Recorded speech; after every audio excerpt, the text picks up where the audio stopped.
16 when she had. All right, I'll get everyone to stand. We'll say the pledge.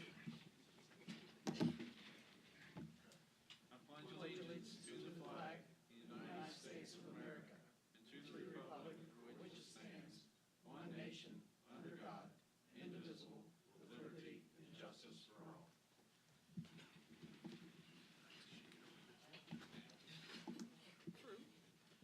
All right, Morgan Township Meeting, March 13th, 2018 at 7 p.m. Roll call, please. Mr. Updike? Yes. Mr. Brucker? Yes. Mr. Kolb? Yes. Okay, we are present. Okay. Make a motion to approve the minutes of the Board of Trustee work session minutes with the Riley Township Trustee and Road Department on February 20th, 2018. Second? Mr. Brucker? Yes. Mr. Updike? Yes. Mr. Kolb? Yes. Motion carried. I'll make a motion to approve the minutes from the Morgan Township Board of Trustees meeting, also on February 20th, 2018, as written. Second? Mr. Brucker? Yes. Mr. Updike? Yes. Mr. Kolb? Yes. Motion carried. Entertain a motion for the warrants. To make the motion to approve the following warrants from 2/21/2018 through 3/13/2018. Warrant 1662018 through 200218. Warrant 2302018. Warrant 8390 through 8414. Warrant 8416 through 8445 for a total of $93,633.56. Second? Mr. Kolb? Yes. Mr. Updike? Yes. Mr. Brucker? Yes. Motion carried. All right, this time I'll move to the audience, and I'll ask Ross, the Athletic Director. Go.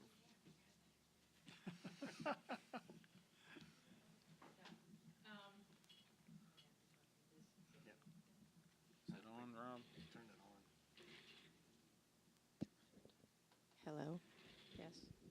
Okay, I'm Mickey Geyer, and I am part of Ross High School's athletic leadership team.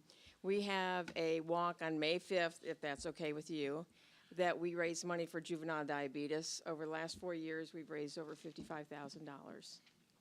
And all the money goes to it. We don't take any profit or anything else. And we leave Morgan, and we go down to Alert, New London, and come back to Morgan. And that's our 5 miles. So if that's okay, we'd like to do it again. I'm good with it. Chief, you good with? Rob? Okay. Start time again is 8? We start running at 9. 9? Well, they start running at 9. Okay, thank you. Sounds good. Good luck. Thank you. Mr. Brown? Thank you. Appreciate the opportunity to address the board as part of our outreach from the auditor's office. A few things to bring to your attention tonight. I mentioned at the Township Association meeting the other night about the first half tax settlement. That should be rolling out. I don't believe you guys take advantage of an advance schedule. I think Hanover Township is the only township that does that. But that went out last week from our office. But what the vast majority of local governments, other than schools, get is that full disbursement that we go out, that we disperse at the end of the first half collection, at the end of the second half collection.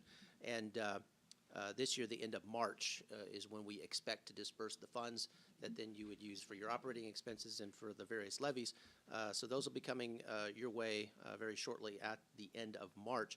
I think I did mention when budgeting and doing the forecast not to anticipate the second half to be as large of a percentage of the first half, because so many people took advantage of the tax law change and went ahead and paid their full tax bill.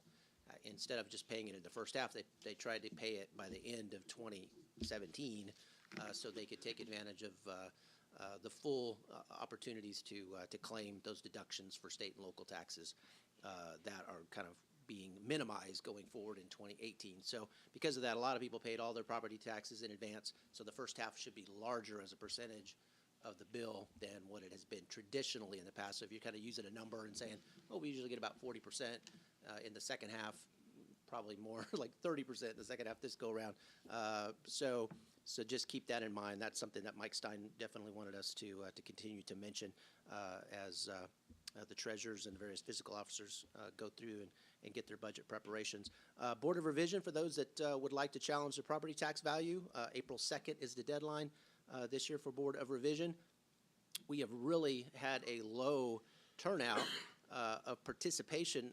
Usually the numbers swell after a full reappraisal and after a triennial update, those 3-year updates that we do where we change everybody's value for the most part based on the latest numbers that we're looking at. Generally, that's when we see many more folks come to the Board of Revision to contest that value.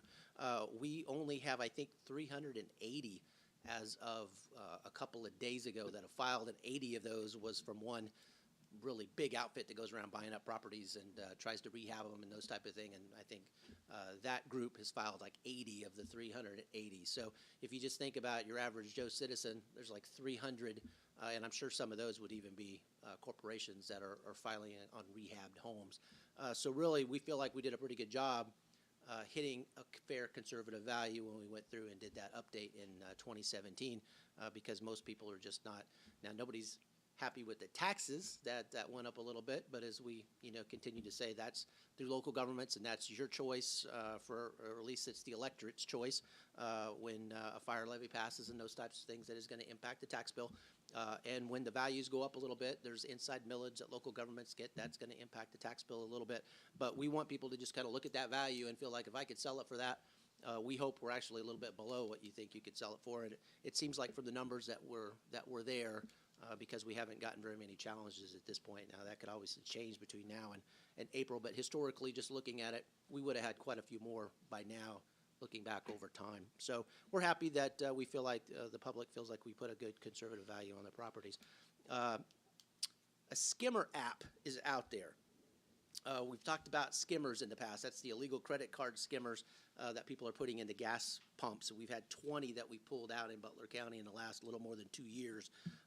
Predominantly Westchester and Fairfield have been Fairfield along Dixie Highway, Westchester off of Union Center Boulevard. Several stations along those areas have been predominantly targeted, and a lot of it is because they have the older locking mechanism, which a universal key will open and allow the crooks to get a skimmer in there. So one of the things we've tested over time as a developer comes up with an app for a phone, they have sent it to us since we've been in the news quite a bit, pulling these things out. We've kind of gotten a little bit of a reputation across the country even. And so this recently, we had an app developer from the state of Florida, which has been targeted over 600 times for skimmers. That state has really just been eaten up with these things. And so that guy worked with local law enforcement, came up with an app called Skim Plus. We tested it on a couple of the skimmers that we pulled out and kept. We plugged them back in. We told the gas station owner what we were doing, plugged it back into his station while we had it offline, of course, and it began emitting a Bluetooth signal, and that's what the app is looking for. They've determined there's a specific wavelength that these illegal skimmers are popping out there, as opposed to what you would normally get in a regular Bluetooth device that might be your phone or something along those lines in a car, because we've tried it just with our own phones in the past to see if there was some signal coming, and there's so many signals, we couldn't tell if it was coming from the skimmer or not. Well, people much smarter than us have figured out there's a specific wavelength. Apparently it's regional, because we had another app maker from Colorado send this one several months ago, and it didn't detect our skimmers. So maybe there's a couple different ones. But the one out of Florida, actually ours triggered it, and the app basically then comes back and says there's a skimmer within 300 feet of your location. You may not want to get gas here, basically. So that's something we've just told people. We looked at it. It worked.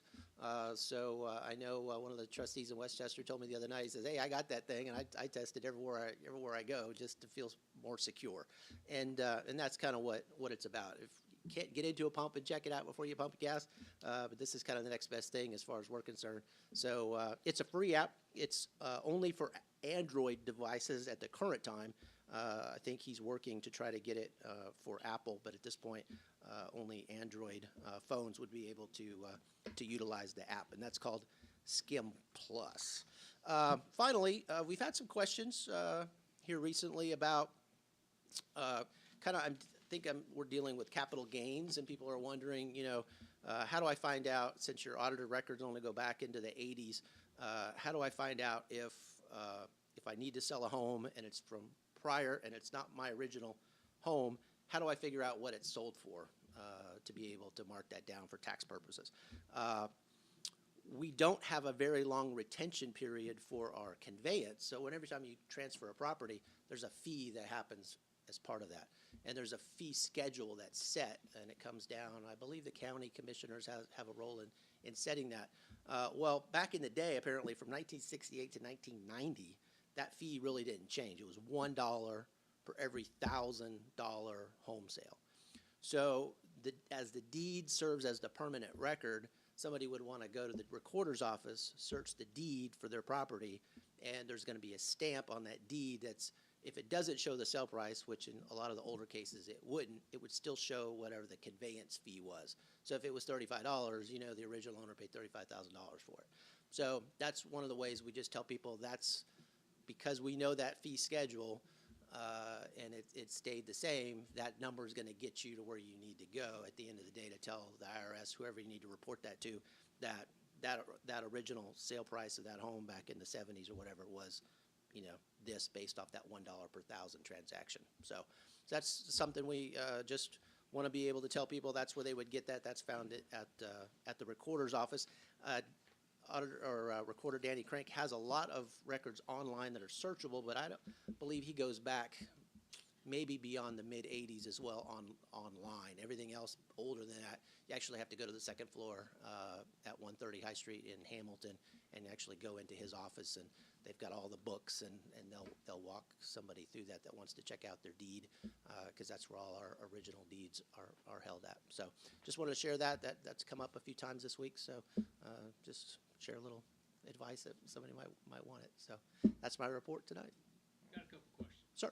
You said that the fire levy increases the valuations for tax assessments? It doesn't increase the valuation. We set the value, but it's going to increase the tax bill.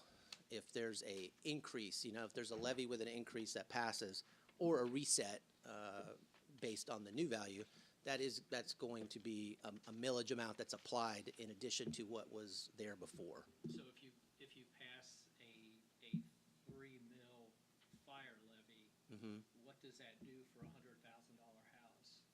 What kind of, just a ballpark, so the accountant guys kind of get a different understanding of how you explain this, but for us more simple people, how does that?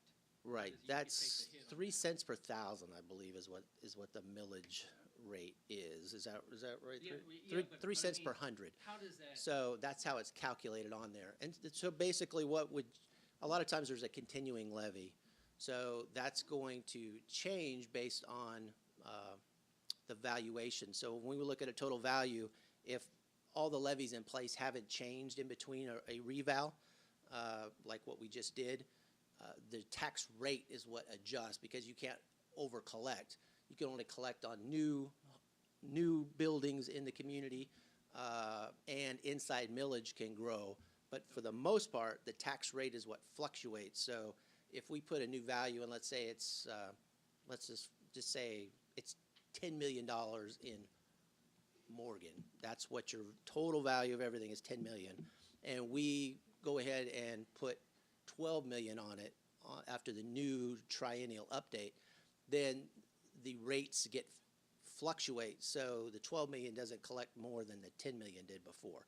So there's a fluctuation that happens. The auditor's office does that as well. We establish the rate, so you collect what the voters collect, what they voted to spend. We're just collecting the new levy assessments. It's not doing anything to the value of houses then? Correct. No. That's a separate, right, that's a separate thing. When we look at value, we're just determining what would it sell for in an open market. Second question, you said the locks on the gas pumps, the old versus the new locks on gas pumps, that could cue you into a scanner, a skimmer device in the Correct. pump. What would the new lock look like versus the old lock? Well, a lot of times, for instance, like Kroger. If you go to a Kroger, you're going to see the newer pump versions. A lot of those, there's a lot more electronics on the pump.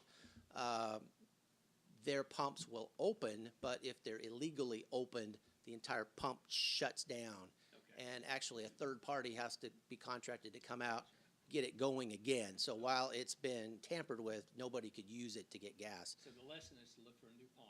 Yes, we always say the new technology is great because most of those don't have that universal key that is available on, eBay for $3. So, Basically a barrel key, like a yeah, machine. yeah, and all the older pumps had those. As they've become investing in newer pumps, they've gone away from that. Now, has there been any prosecutions on people who put these skimmers in these? There have been. Montgomery County currently has, I think, 3 people from New Jersey that they're prosecuting, and I think they actually got tracked from putting skimmers in pumps. While they didn't get them immediately, they were able to track something, and they got this gang specifically for that. In a lot of cases, the arrests have been that second layer. Okay, so the skimmer is pulled out. There's all this data. That data is then utilized and put on false cards, and then generally another group of criminals or just a different part of the gang goes about putting them on various Visa prepaid cards and all the other ways that they go about, putting them on other devices that they can take in a store and utilize somebody else's credit card information. So what they find is they'll pull over somebody at a traffic stop, and they'll just kind of get a sense, and they'll take a look, and they might, and in some cases they hide these things inside the cars in secret compartments and all kinds of stuff. They'll have devices that make credit cards. They'll have hundreds and hundreds of blank cards. They'll find some with your credit card information on them, because if you think about anybody who's used a hotel and has gotten one of those keys that didn't work, you take it back downstairs and they redo it, and next thing you know, they give it to you and it opens your door, right? That process is the same thing the criminals are using to use a blank card that, for instance, a hotel would use, and they're putting that strip doesn't open a door, it puts your credit card information on there. And then they can take it and go buy other things all over the place at self-checkouts where nobody's looking at what they're scanning across the scanner. It doesn't say Visa on it, it's just a blank card.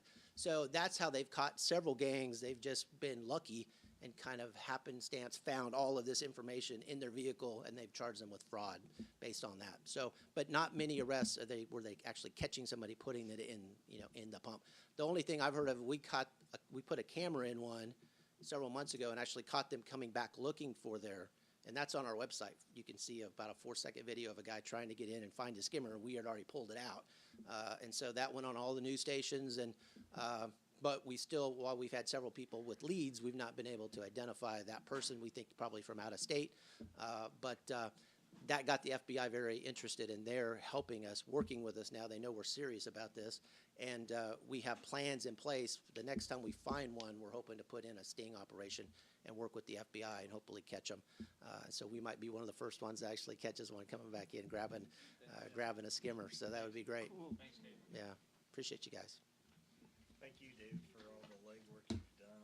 I know I've pestered you with a million questions. In the Yeah, last week or so. that's part of the outreach, and I've worked with several elected officials recently, and that just shows, I think, that this program's working. You guys feel comfortable asking questions, and my job is to get questions answered. So I appreciate the opportunity to do that, and I think it speaks well for the program that Roger invests the time and our efforts to get out and build relationships, because we do touch a lot of different areas in the county, and it's nice to be able to help somebody that's not familiar with what we do, because we touch so many different people.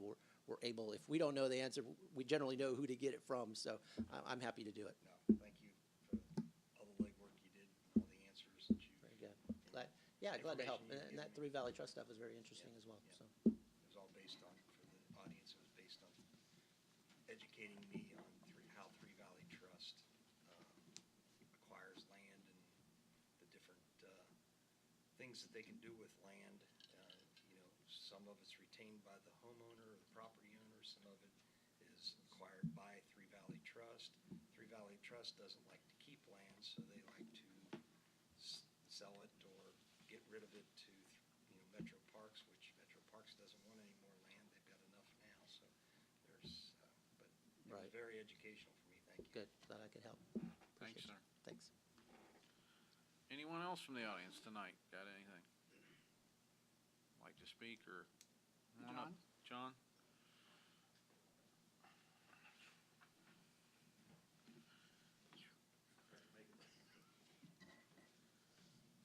microphone back to you if it'd be easier for you. For the people that don't know me, I'm John Payne, and I've had a opportunity here to do some research on some of the zoning definitions in other townships, and I'll just like to take the opportunity and share that with you all, and also with the zoning. So I'm glad to see Dale's here, so I can do it all at one time, the way it looks. Otherwise, I was going to make you come back next Wednesday, too. I can do that. Okay. The first thing I got on the internet and pulled all these different regulations up and zoning stuff for the following townships. The first one I pulled up was the Butler County, Ohio Rural Zoning Resolutions. And in that, it affected the following townships: Hanover, Lemon, Madison, Oxford, and Ross. And also, I pulled up the other ones close to us, was St. Clair, Fairfield, Crosby, and Liberty Township. No Westchester? Huh? No Westchester? No. Okay. No Because there are Westchester. six. Uh-uh. say there should be. There should be. There are 6 under the Butler County, Yeah. 6 townships in the county who have zoning regulations of their own. I only got 5 that I picked off of the internet. So. Okay. Crosby's probably in Hamilton County, though. Yeah, it is. Crosby's Yeah. in Hamilton. Yeah. But just get an overview of all that. At the zoning meeting I attended there last month, it was not clear what was going on with the definitions. There was no copies, just reading through them, and there wasn't was that the update, or we didn't understand how you're going to update these definitions.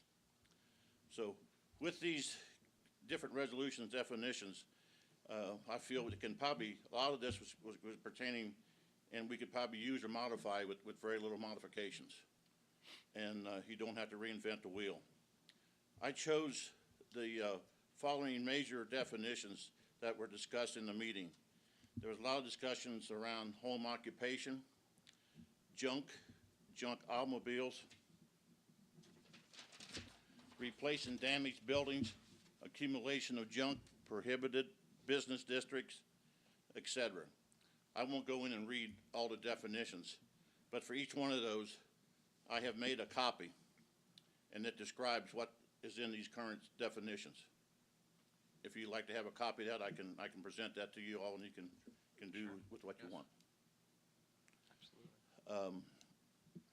Also, I feel if we use some of these definitions that already exist, it won't take 2 years to get everything resolved. Also, in the same packet, I have included a lot of different penalties for violations. In our current zoning book, it don't speak too much about the penalties and stuff. I think we need to be more clear. Like in this one here, it had type of violation like junk vehicle. The first time it's $100, the second time it's $140, and the third time $260. Or or accessory, fences, signs, yard requirements, all this goes in here. So I think there's 3 or 4 examples in here of the penalties you could be facing.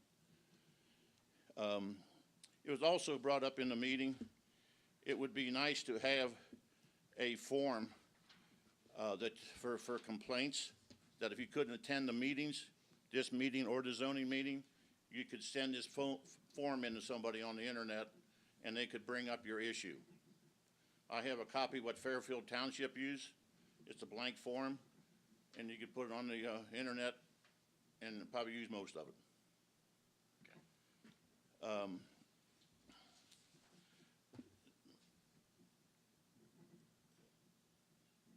See, meet the township needs and could be used, okay. The other thing here is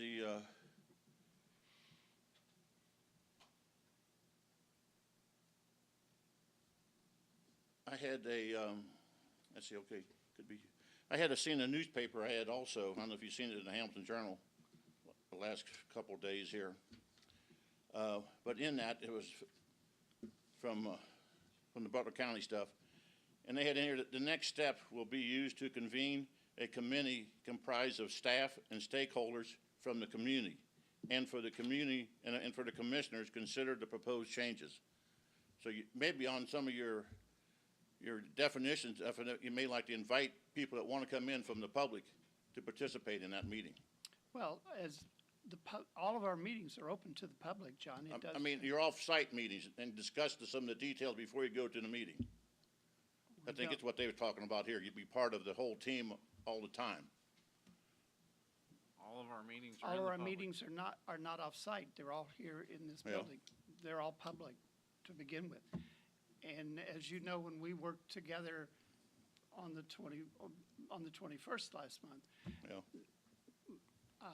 believe me, all of those things they weren't captured verbatim, but all of the ideas that were given and everything else. I mean, I appreciate what you've done so far.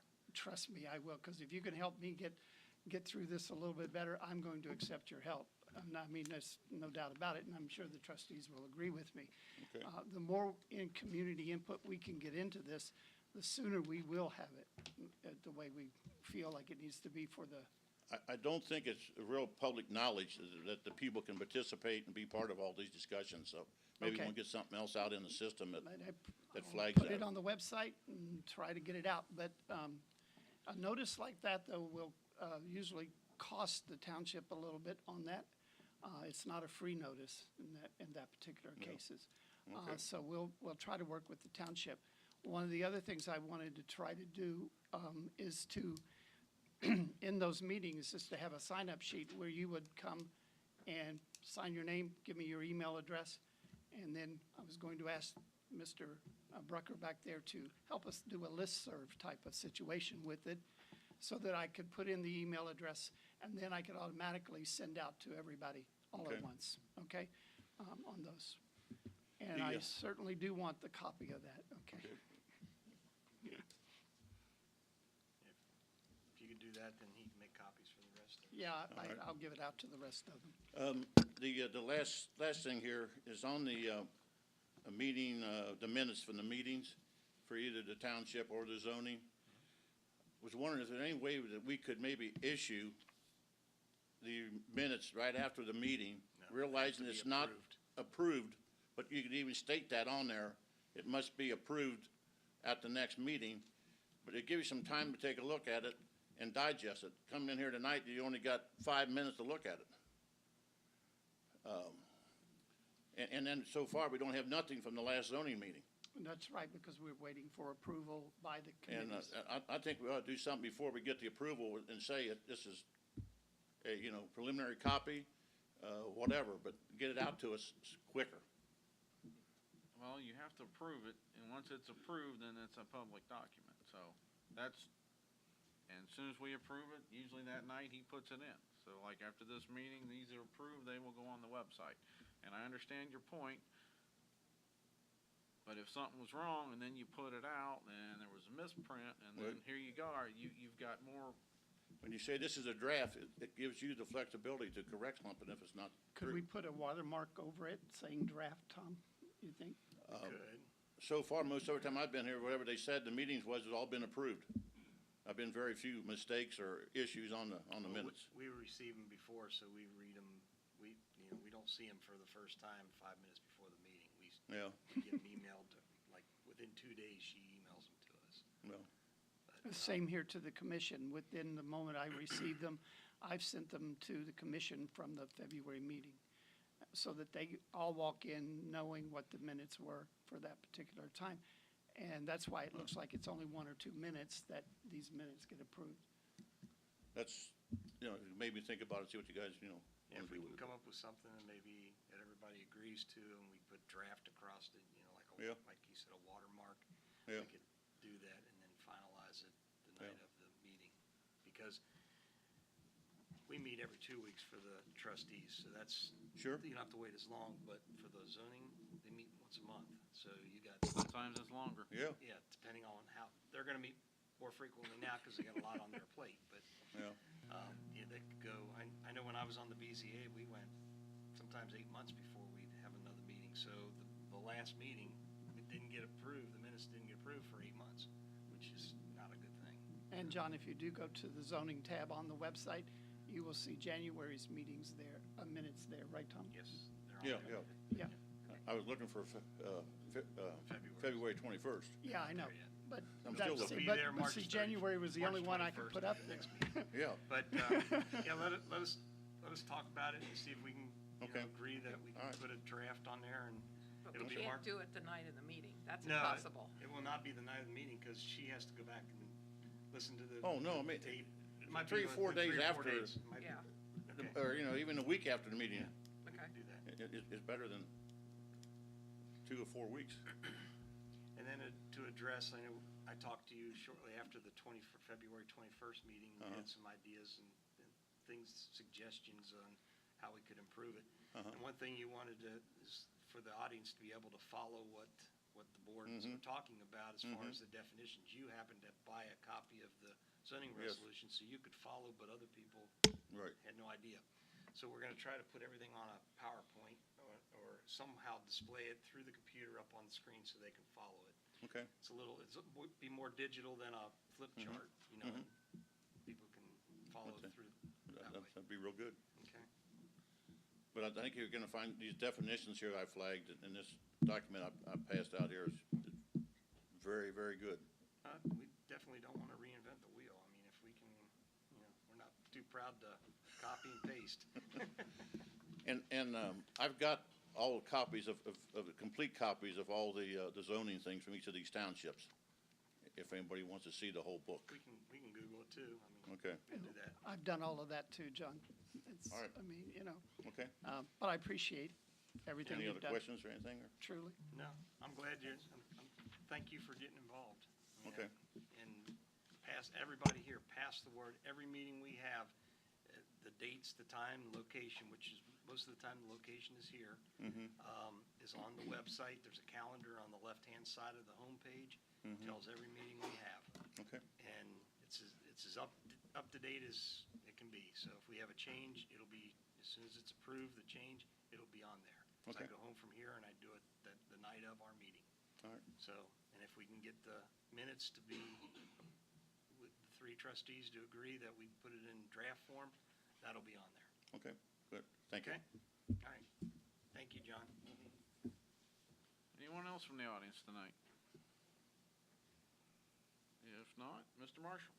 Okay, Jeff, can you turn that on? Number 1 anyway, at least, that's all I need. If we go any further on it, it will be okay.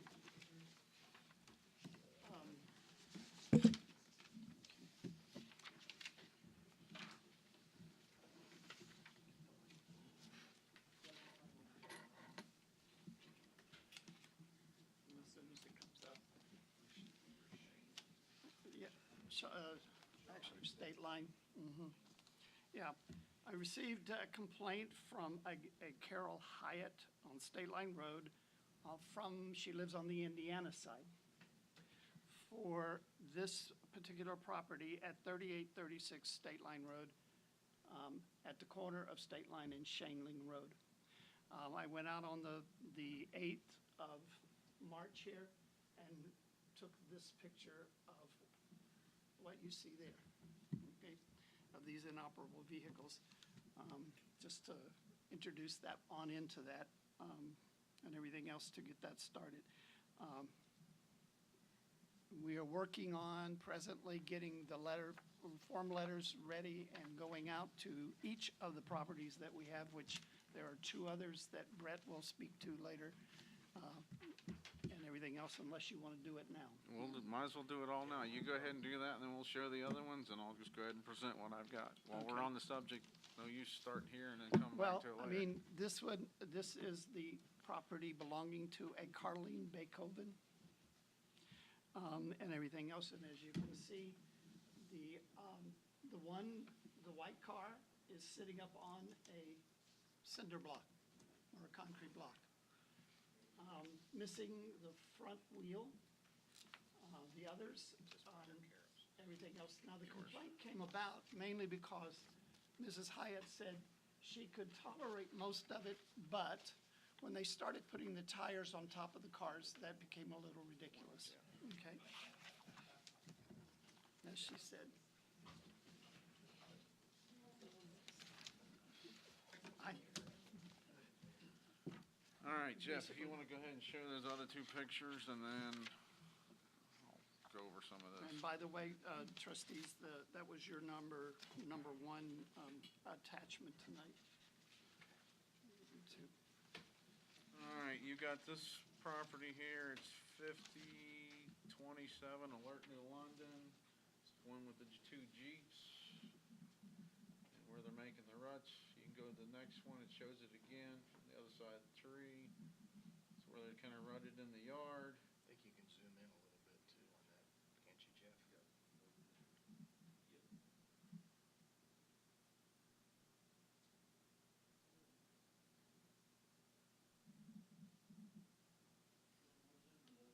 You even got a lawnmower. Yep, a junk lawnmower. Yeah. If you want to go ahead and go to the next one, we'll do all the pictures. And then we have, I believe it's 1714 Bell Road. Bell Road. He's got the car, truck, I don't know if it's disabled or not, but I also understand that the truck is disabled as well.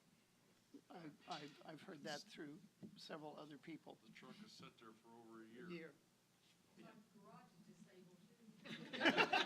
It is. Well, there's a disabled car in the garage too, Lenore. Go ahead and hit the.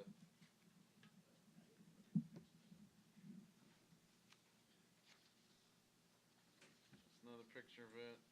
Yeah, there's another one, I'm trying to remember, was it 17? I didn't write the number down. Next one. And if you go back by the barn, you can zoom that in. To the back of the barn, man. Yeah, just straight ahead. You'll start seeing all the cars and the trucks and everything there as well. That's the one above 1714, isn't it? Well, we've got to go down just a little bit further and get the big junkyard that's in the backyard on Bell Road as well. Now, I think the first one that you brought up would probably more than one ORC number, because you've got 505.173, and that's storage of junk motor vehicles. And then you've got the very last one on your packet there is 505.87. That's abatement, control, and removal of vegetation, garbage, refuge, and other debris. So Yep, that this one one could would fall probably go under. for both. So would Alert New London, because there were some on the opposite side. There's a garbage can. There's a garbage can, there's other things. Yeah, but I don't know if you can go after the garbage can, but Well, you can, you can go after the others. yeah. But here's my thought moving forward, and this is why I give you all the other numbers, because there's also 4513.60. The vehicle left on private resident or private agricultural property without permission of a person having the right to possess the property. Oh, that would have applied to the trailer. And this that was all down. goes to the junk vehicle. This is the other side numbers. There's also willfully leaving junk motor vehicles. That's underneath the storage of the junk motor vehicles. Licensings of a junkyard, which I think we have, what, one in Morgan Township? Yep, Lehigh. Determining unzoned industrial areas adjacent to the interstate and primaries, which I doubt really goes to us. And then photography and record of information as to abandoned junk vehicles. Here's my thought on moving forward. I'd like to see us maybe do something like a clean sweep of Morgan Township, come up with a flyer, give these people, we'll say, till maybe like August, put the word out, we're gonna start enforcing it. Because I don't wanna start singling one or two here and there, because as we've learned, doing that is unconstitutional, and if we go to court and they get a good lawyer, they're gonna beat us. Because if we trip over 8 to get to the one, they're going to win. put a flyer out. We do some kind of thing there, and then after that time frame, by then we should have different ones, and we know where they are, then we kind of start going after them. But I think that gives them a chance to clean up, knowing we're going to do it. We may do flyers, we may do this. We may even go around and find all the houses we have and mail them a letter with our flyer and say, this is what we're doing. Here's a heads up, it's coming. I think that's a little more easier to take as a resident than, hey, all of a sudden you're just gonna start gouging everybody. I don't know what everyone else's thoughts is. Yes, Tim? I mean, I know the John? definitions I gave you around junk cars and stuff and junk. I think if you read them, you can almost implement that into your zoning and say you updated your zoning regulations to reflect these changes. The only way we would do that, John, is to reflect the ORC because it supersedes our regulations. Well, let me comment on that, because in the ORC, this is under trustee. This is These under numbers are trustees. under the trustees. This is where this is at in the ORC. Right. So this is not a zoning thing, because the zoning, it's actually the trustee's Trustees' job. job. It's not a zoning.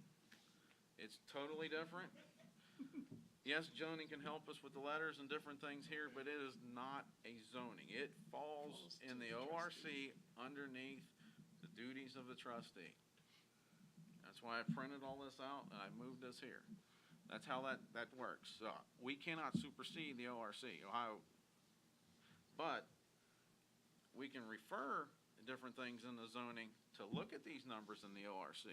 And that's something that the lawyer that we had that's helped says, you know, you don't have to write everything, sometimes just that referral. So then they know and they go here, because we're not going to, unless we supersede or make it more strict. We can make it more strict, but we can't make it less. So that's kind of my idea. I don't know what the other trustees are thinking. Yeah, that's the only issue we've got is we gotta be consistent. And fair across the Not board. only with junk cars, but, you know, everything that we do, we have to be consistent, and we can't, you know, enforce our zoning or ORC on a complaint basis, because like he said, a good lawyer, if a person, you know, we go to a person and we tell them they have to clean up their property and they wanna fight it, they're gonna get a lawyer, a good lawyer is gonna go out and find 7 other houses that are as bad as, or worse than the condition of their client. And they take that to court, and if we have no record that we've gone after those other 7 properties, we're gonna lose. They're gonna say, like Brett said, you stumbled over 7 to get to that one. So we have to be consistent. But yeah, I agree. We don't wanna come in and just say, okay, I know these properties have been like this, they didn't just happen overnight. But, you know, give them a chance to clean up, give them fair warning that, hey, we're gonna enforce this, and this, you know, and maybe there'll be a monetary, you know, fine or something like that associated with it, like other townships are doing. I don't know, we haven't got that far, but give them some time, and whether we go knock door to door, give them a flyer, mail them a flyer, whatever, and say, hey, look, you gotta clean this up. But And then Let me if comment they don't get it done by that, whatever set time we put on it, then we enforce it, then we go after them. But if we don't have that charge or that price or fine in our rules right now, we can't go after them. We can't just put it in and then go after them. It has to been, you know, and I don't think that's right. Once it gets done and that's done, and then from that time on, then they do it, yeah, but if it was passed, you see where I'm saying? You can't charge them for something that all of a sudden you don't like, even though they had it there before. You gotta be within reason, fair to the people. And I have a little bit different slant on this issue. And spoke with Dale the other day, and I liked his explanation of how we can approach this issue. One is, if we do it the right way, a targeted approach isn't objectionable. If we go to the people and explain to them the situation and have them come in to help us understand what's going on at their house. That's step one. Step two, they may not have the money to move these vehicles out. Well, That's where we can step in and move them for them, move them out, say, we'll do this for you, but there's gonna be a lien placed against your house. Now, when you go to sell your house, then just understand you're gonna have to pay the county back for what we've done, or the township back for what we've done for you. Third, we take it to a scrap dealer. We may have $200 in the transport. Scrap dealer could give you $500 for the vehicle. It covers our costs, and then $300 back to the owner, and it's a win on both sides. So I hesitate on finding somebody for becoming in this situation, which may be beyond their control, but there's ways to address this and perhaps help them, and as I mentioned, it can be a win for both sides. And I thought I saw you nod your head. I thought you might have a comment there. I didn't miss that. You don't get $500 for a car. No. And the other thing you want that I don't know how it plays is that you have to have a title for the vehicle. If it's got an engine in it. Yeah, it falls to the engine. Yeah, if the vehicle has an engine in it, it has to have a title to get it to the scrapyard. The title is very important. And most of the time, Real problem. and most of the time, you're going to hire an outside source to do this to keep us out of legal ramifications. There's Right. a lot of liability on that. Yeah. I wouldn't touch it with a 10-foot No, pole. I don't. Yes. You're not gonna get $500 for a You're No, lucky you're if you not. get 200. $120 a ton. Yeah. $20 a ton for scrap vehicles right now. Yeah, it's not that, I wish it was. I kind of was a little bit liberal with the numbers, just to kind of share the concept, but that's a different approach. That's all. That's kind of all I wanted to try to explain. The ORC says the 4513.63, the photograph and record of information to an abandoned junk vehicle, has to be done by the sheriff's office.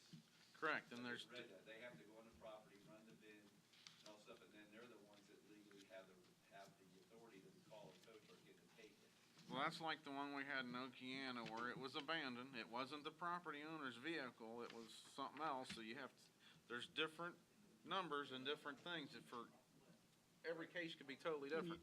yeah, and you gotta go in there. But if it gets to that point, you might want to talk to the sheriff's office, that's gonna be labor Yes. intense on a deputy or something, going out and doing that, running bins and all that with as many junk cars as we've seen out there, so.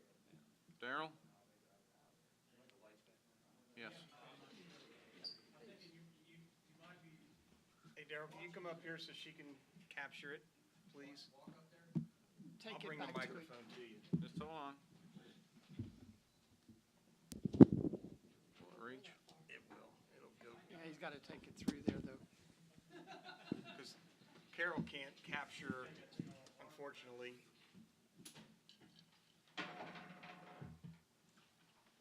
It's a lot harder to get it out of there than you thought. I did it when Nancy was here. She was back that far. That's only because it was wrapped around to the It'd front, been easier if not you just through took that the mic hole. through the other way, but okay. It wouldn't go through. Oh, he's here now.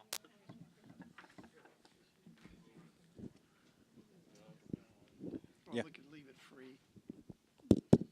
No, what I was gonna say is, we might be walking on a little slippery slope here too, because probably 85–90% of Morgan Township's agricultural, and you're gonna get into these farms where you're gonna have farm machinery. What are we gonna do when we get to a spot where you got an old junked up tractor lot? There's a lot of these guys out here got 2 or 3 tractors out there, and they also got farm trucks. And a lot of these old trucks are broke down. They leave them there and use them for parts later on. Well, that's Are one we thing we gonna- gotta look into on the ag laws, because we may not even be able to touch it. That's what I said. I mean, we can't. And I we don't know can't- all that yet. We can't ask for zoning for certificates from them. If they're building something, they can build anywhere on their land they want. So I would think that might also apply the same way, wouldn't you think, Daryl? CUAB though, correct? Right, yeah, Now, You have to have CUAB to be able to do that. right. yeah, but again, like I said, I mean, you're gonna run into these old farm trucks, and a guy's gonna have an old truck that's gonna be considered agricultural property. You ain't gonna be able to do anything about it. Then the guy next door's got an old truck and he isn't a farmer, and you go try to put the law down on him, it's just think. enforceable Well, on that's that the way the- property. Yeah, it's the way the code's written. Yeah, it's, That's the Ohio Revised Code, so that's what we follow. Okay. That's all, that's all. So I don't know what your thoughts, or if you guys want to think on how we want to do this, or if you like the idea there. I like the combination of two things, first of all. Well, I like the idea of a campaign prior, setting a date, go to August, and then everything Jeff said after that. and that's basically what you do individual, and Right. just like we did with the lady on Cincinnati Brookville, she had medical issues and that, and it took her a long time to clean it up, but at least she was working on it. Right. Come in and So- work with, well, the same way happened with Turtle, didn't it, Daryl? Turtle, you remember Junkyard. Turtle? Yeah, that took a while. It took a while for him to get it all done, but you trustees worked with him and everything else. It's gotta be within a reasonable time and Right, reason, right. and if they're working to do it, you let them do it, but if they're not doing it at all, then that's when Well, you go yeah, after them. it took about a year and a half, I think, by the time he got it clean, but he came back and said it. I agree with your approach, but I just don't think we ought to get into the business of removing them for them. Right, I can agree I do that. not think we need to Right, do that. no. Even if we contract it out, I mean, I know we cut, yards that are abandoned or whatever, and that goes on their tax bill, but That's a you're very, different one, you're yeah. very unlikely ever to recoup Yeah, that because money. as, You agree, mean- David? so what, did they go to compound lots, or where do they go? You know, if they end up forfeiting, if it's a foreclosed type of situation, yeah, then that ends up getting waived Right. at the end of the day. They have to sell the property, and then you, Yeah, if they're deadbeats and they're not making their tax payments anyway. right. I just think You're that- gonna lose some, and you're gonna get your money back There's others sometimes. that it would be an incentive to get it done. All right, Dale, Okay, your next subject? number 2.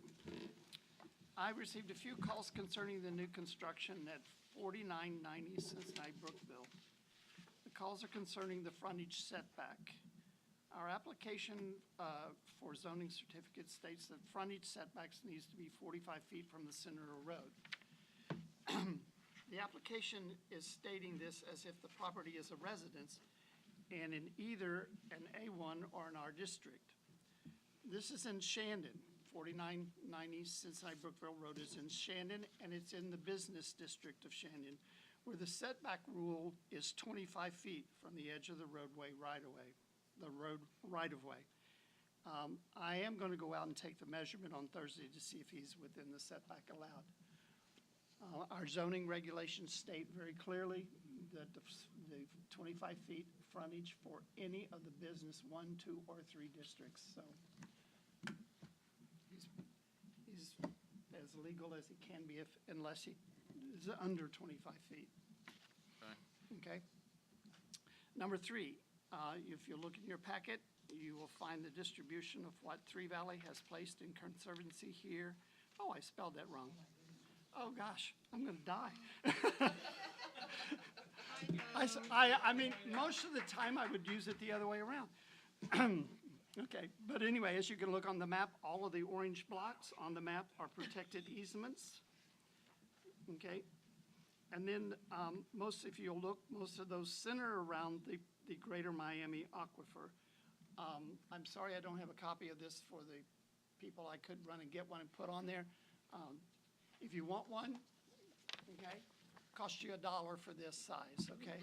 All right, this is for copying costs, because I spent over $25 copying what I copied for the trustees, so. Anyway, so, your comments, your efforts, what you think is ready? So explain how many acres they actually have. You got protected easement 28, 28, 127. right. And the greater Miami aquifer 3225. Yeah, so what I'm looking at with the 30. greater Miami aquifer is covering 3,225 acres, 0.22 acres, where and part of the protected easement was within that is 28. 28, 27, 67. And I'd say that'd be a little less because they're outside their greater Miami lines where we have some too as well. So do you know how much we actually have in Morgan Township? I heard a number of 2,900. 2,900, I would roughly say Yeah. that, yeah. Okay. Yeah, because all of these show Morgan Township, okay? This shows only Morgan Township, the orange blocks.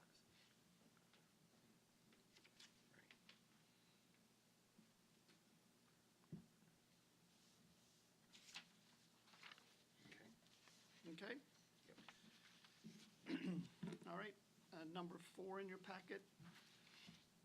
I compiled zoning certificates approved and issued for the year 2017. There was a total of 41 zoning, at this 41 zoning certificates approved and issued last year. The largest being accessory barn storage, where there were 13 certificates issued. As you can see, various other issues and going on to that. So, and I plan to do that for my own, starting January 1st through, but I'll give you quarterly reports, not a yearly report. And that was based on me going through all of those and looking and checking. For those in the audience, the new construction is 5, accessory barn and storage was 13, swimming pools was 5, additions was 3, alterations was 4, accessory other was 2, fences were 6, signboard was 2, and mobile home replacement was 1, for a total of 41.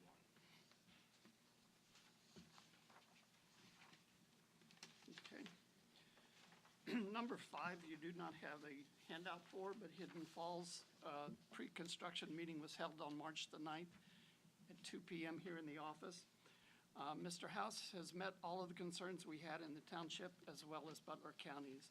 Attending the meeting was myself, Eric Pottinger from the Butler County Development, and Mr. House, who is the developer.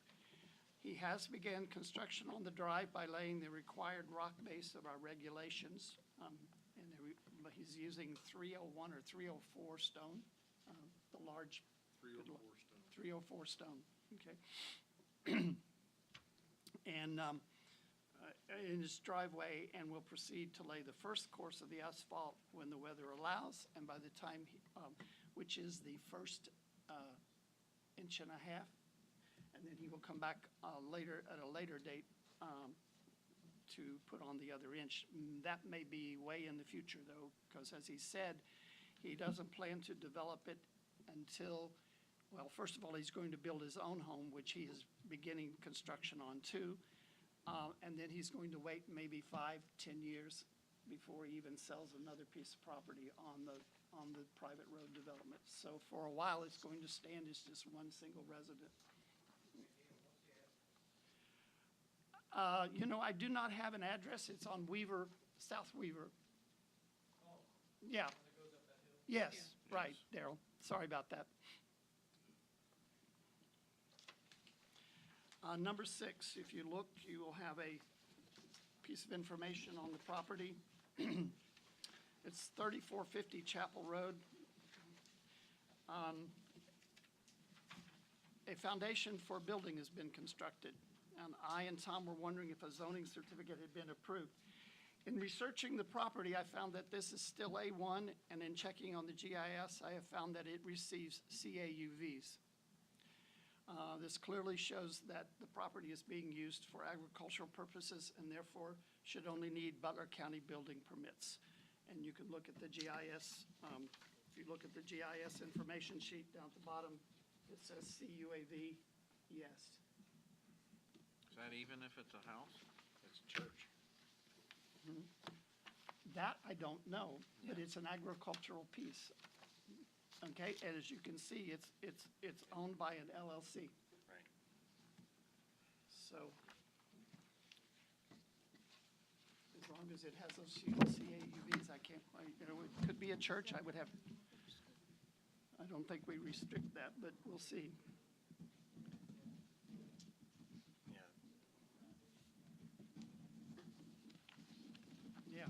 It's the church that's next to St. Aloysius It's Church. the New Covenant Church property.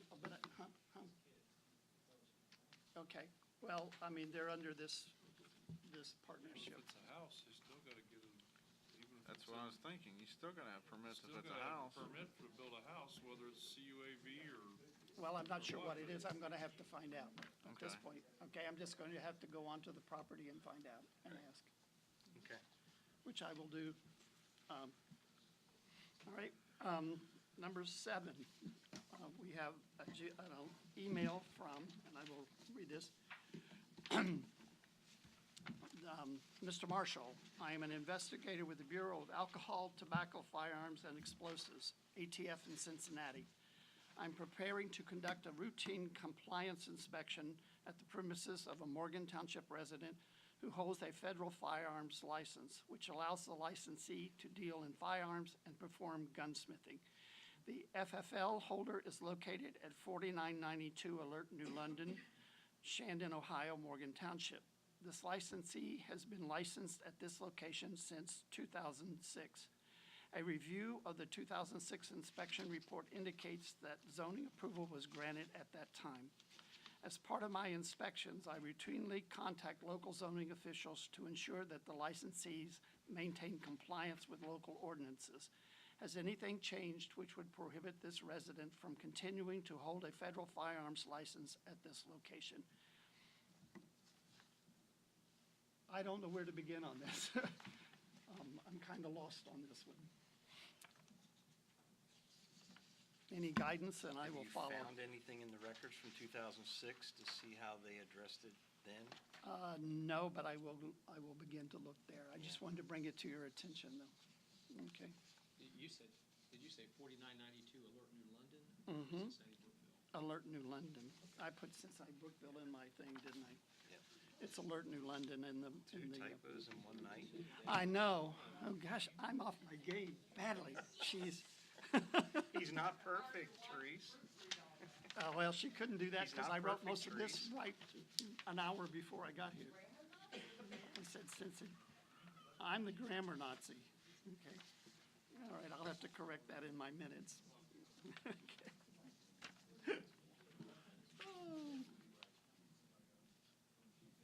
Actually, number 7, yeah. And last but not least, to close me out, the next combined meeting of the two boards is Wednesday, March 21st, 2018 at 7 p.m. Here in the administration building, we'll be focused on the definition of business, and several ideas have come by conferences with Jack Grove on how we can handle that and begin with it. Just, if you have any further questions on that, everything else, we are looking to change and create a whole new term that would represent the business world a little better here in Morgan Township. And everything. Any questions or any other things for me? No. Good, thank you, Dale. Thank you, Dale. Dale. Mr. Brown? All right, first off, we've been doing a couple ditching projects, one on South Dwyer Road, which we finished that up today. The other one been on Buell Road. We worked on that last week. Put a new driveway pipe on one of the residents there that the driveway pipe was collapsed. And we've done this in the past. If the people buy the material, the pipe, the gravel, we dig it out, install a new driveway pipe for them because their existing pipe was completely collapsed and was plugging up the ditch, not letting the ditch drain properly. So we did that. Also, while we was there, a resident that Jeff had spoke with told us and brought it to our attention about the creek coming down off the hill was eating into the road around the utility pole. We took 2 loads of riprap and filled that in there so that will no longer eat around there. Packed that all in there, and the resident seems to be very happy with that, so got that taken care of. Great. Also, I'm getting prices on 2 new doors in the community center. I've been having issues with them not opening. We did go down and worked on the lock on the door to the west on the front of the building. And we do have that where it's opening better, but it's still not perfect. Judy Case had contacted me last week about not being able to get it open and stuff, and I wasn't able to get to it quick enough because Tom got bombarded by another lady that, I won't say her name, but in any case, we are working on that. I had 2 people out today. I've got another one coming on Thursday. That way we'll have 3 estimates, because those are not gonna be cheap doors. They're steel doors, and the way they're put in there and stuff. One of the things that we noticed today is both doors open inward. And on a public building, I don't know how that ever passed the zoning, or not the zoning, but the building code. I don't know how we ever got approval for that. Those doors are supposed to go out. If there was ever an issue in there that somebody, if an emergency is trying to get out, those doors, they pull in, they could have a bad, and that's based off of what happened at the Beverly Hills Supper Club fire is where that come about, so. Well, while you're doing this estimate, I think we need to ask them if that foundation is what's moving and what's causing the problem. Because if we put a new door in and that's still what's doing it, it's not gonna fix it. It's just gonna make the new ones do it. Well, another thing that was said to me as part of our problem is it's the original building is a pole barn. Yeah, I know. And the cement wall and the block wall on the outside, those are fixed, permanent, because that's not moving. And you can tell that by, there's no cracks in the concrete, there's no cracks in the brick. What's moving is what's inside, and maybe the original concrete floor probably is not as thick as what it should have been, and that's what's floating. And that's what the first door guy said today, is he feels that the concrete floor inside the building, when the weather changes, freezing and thawing, and makes that rise and lower. And right now, for some reason, you would think that now that the frost has come out of the ground, that the concrete would be settling, but it's come up. And then as the summertime gets here, then it settles back down. This is not the first time it's happened, but now it is where it's got the door all jammed, and but when the building was reconfigured 10 or 12 years ago, however long it's been since we redid that building. Longer than that. I guess it has been longer than that. I've been here longer than I thought, but any case, the people that installed that did not do a very good job in installing it. And I don't know, I was not involved with the inspections of keeping track of them, but I know some of the other work that they did was not the best. That's why I'm saying I feel these doors, because number one, the one door, when you go and you look at it, there's almost a half-inch gap, which means that the latch is just barely holding. It wouldn't take one good kick and you can kick the door in. And then that's part of why the lock assembly is getting worn out, or not getting, is worn out, because it's just barely holding on there.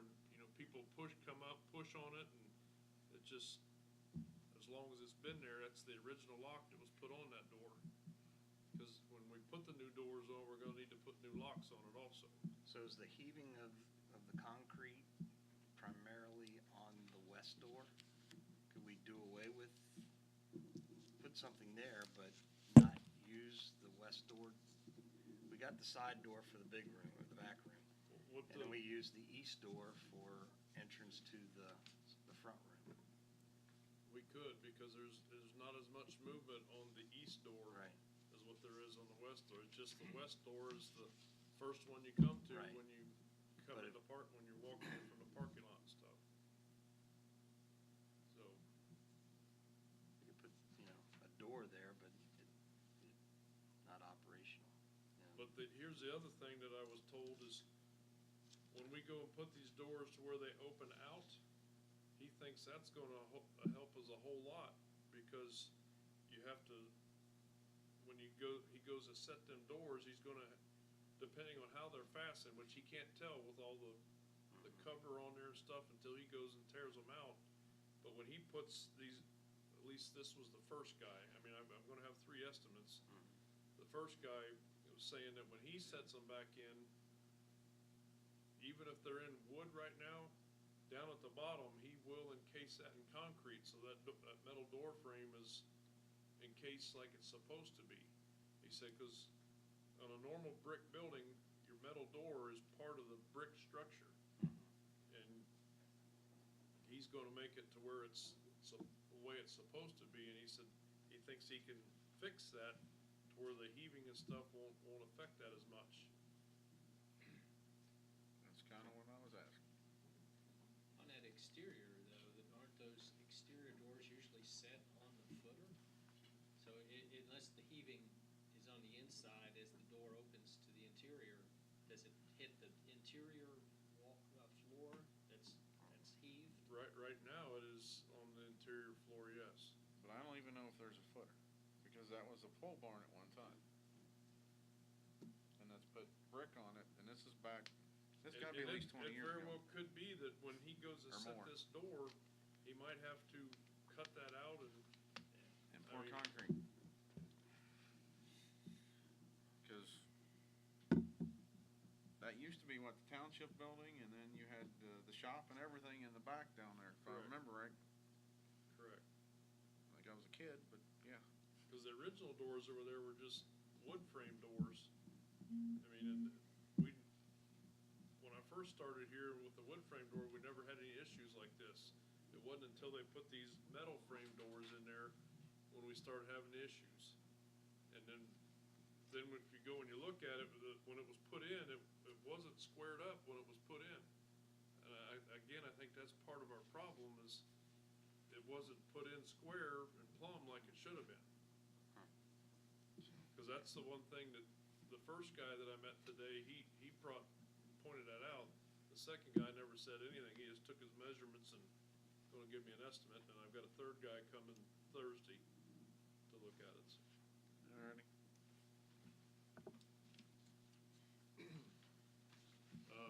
Then I attended a collaboration meeting at the engineer's office, and our main topic was our salt contract. And there was major discussion about going with an organization called the SWAP 4G, Southwest Ohio something or whatever. I don't know all the names to it, but in any case, I got a list here of several communities but they're all mainly around the Dayton, Ohio area that was involved with this, and they had gotten a lot better pricing on their salt than we have in years past. Like this year, I think we was 68 something a ton. And like, for example, there was Batavia Township, wherever Batavia Township is, they was $55.55 a ton.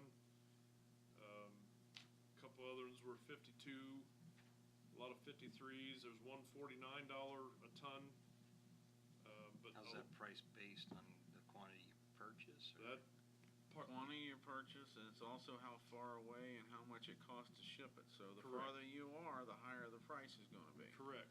So shipping is in that And as well. based on most of these, like right now, Cargill is our current supplier, but through the Butler County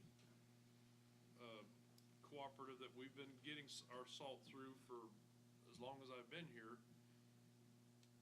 Cargill is our dealer right now. Now, we've had Morton, we've had American Salt, we've had North American Salt, we've had Morton, we've had Cargill, and there was one other, but like, there's a Compass Salt and a Detroit Salt. This Detroit Salt has been about the cheapest of all of them, because there's a lot of 48s, 46s, 50s, but mainly 48s, 46s, and that is, they're in the Dayton area, and they have their whole stockpile is completely under roof. There's like 17 acres that is under roof, and this whole stockpile's in there. Everybody is very happy with the salt that comes there because they never have any chunks and stuff. However, sometimes you have difficulty with deliveries because they can only load so many trucks at a time out because it's all inside the building.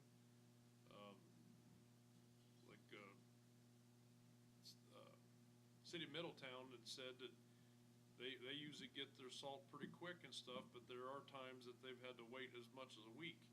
Right now, with our contract that we have, they have to deliver to us within 48 hours of us placing an order.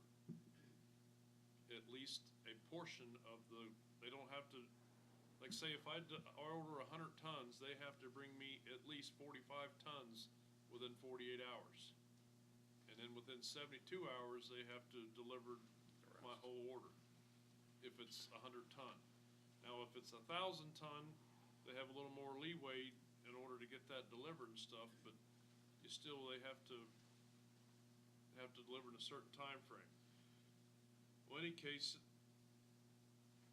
much discussion was had amongst all the townships, municipalities, being Butler County Engineer's Office, which is the largest of the group in our, of the local jurisdictions in the county.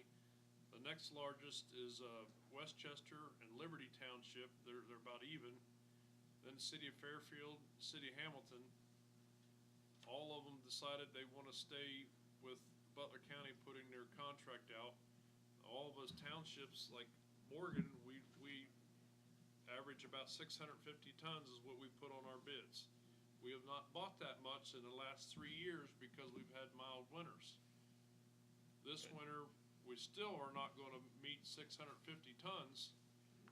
I still put down for 650 tons because I don't feel that I'm, if next winter we have a bad one, I'm covered.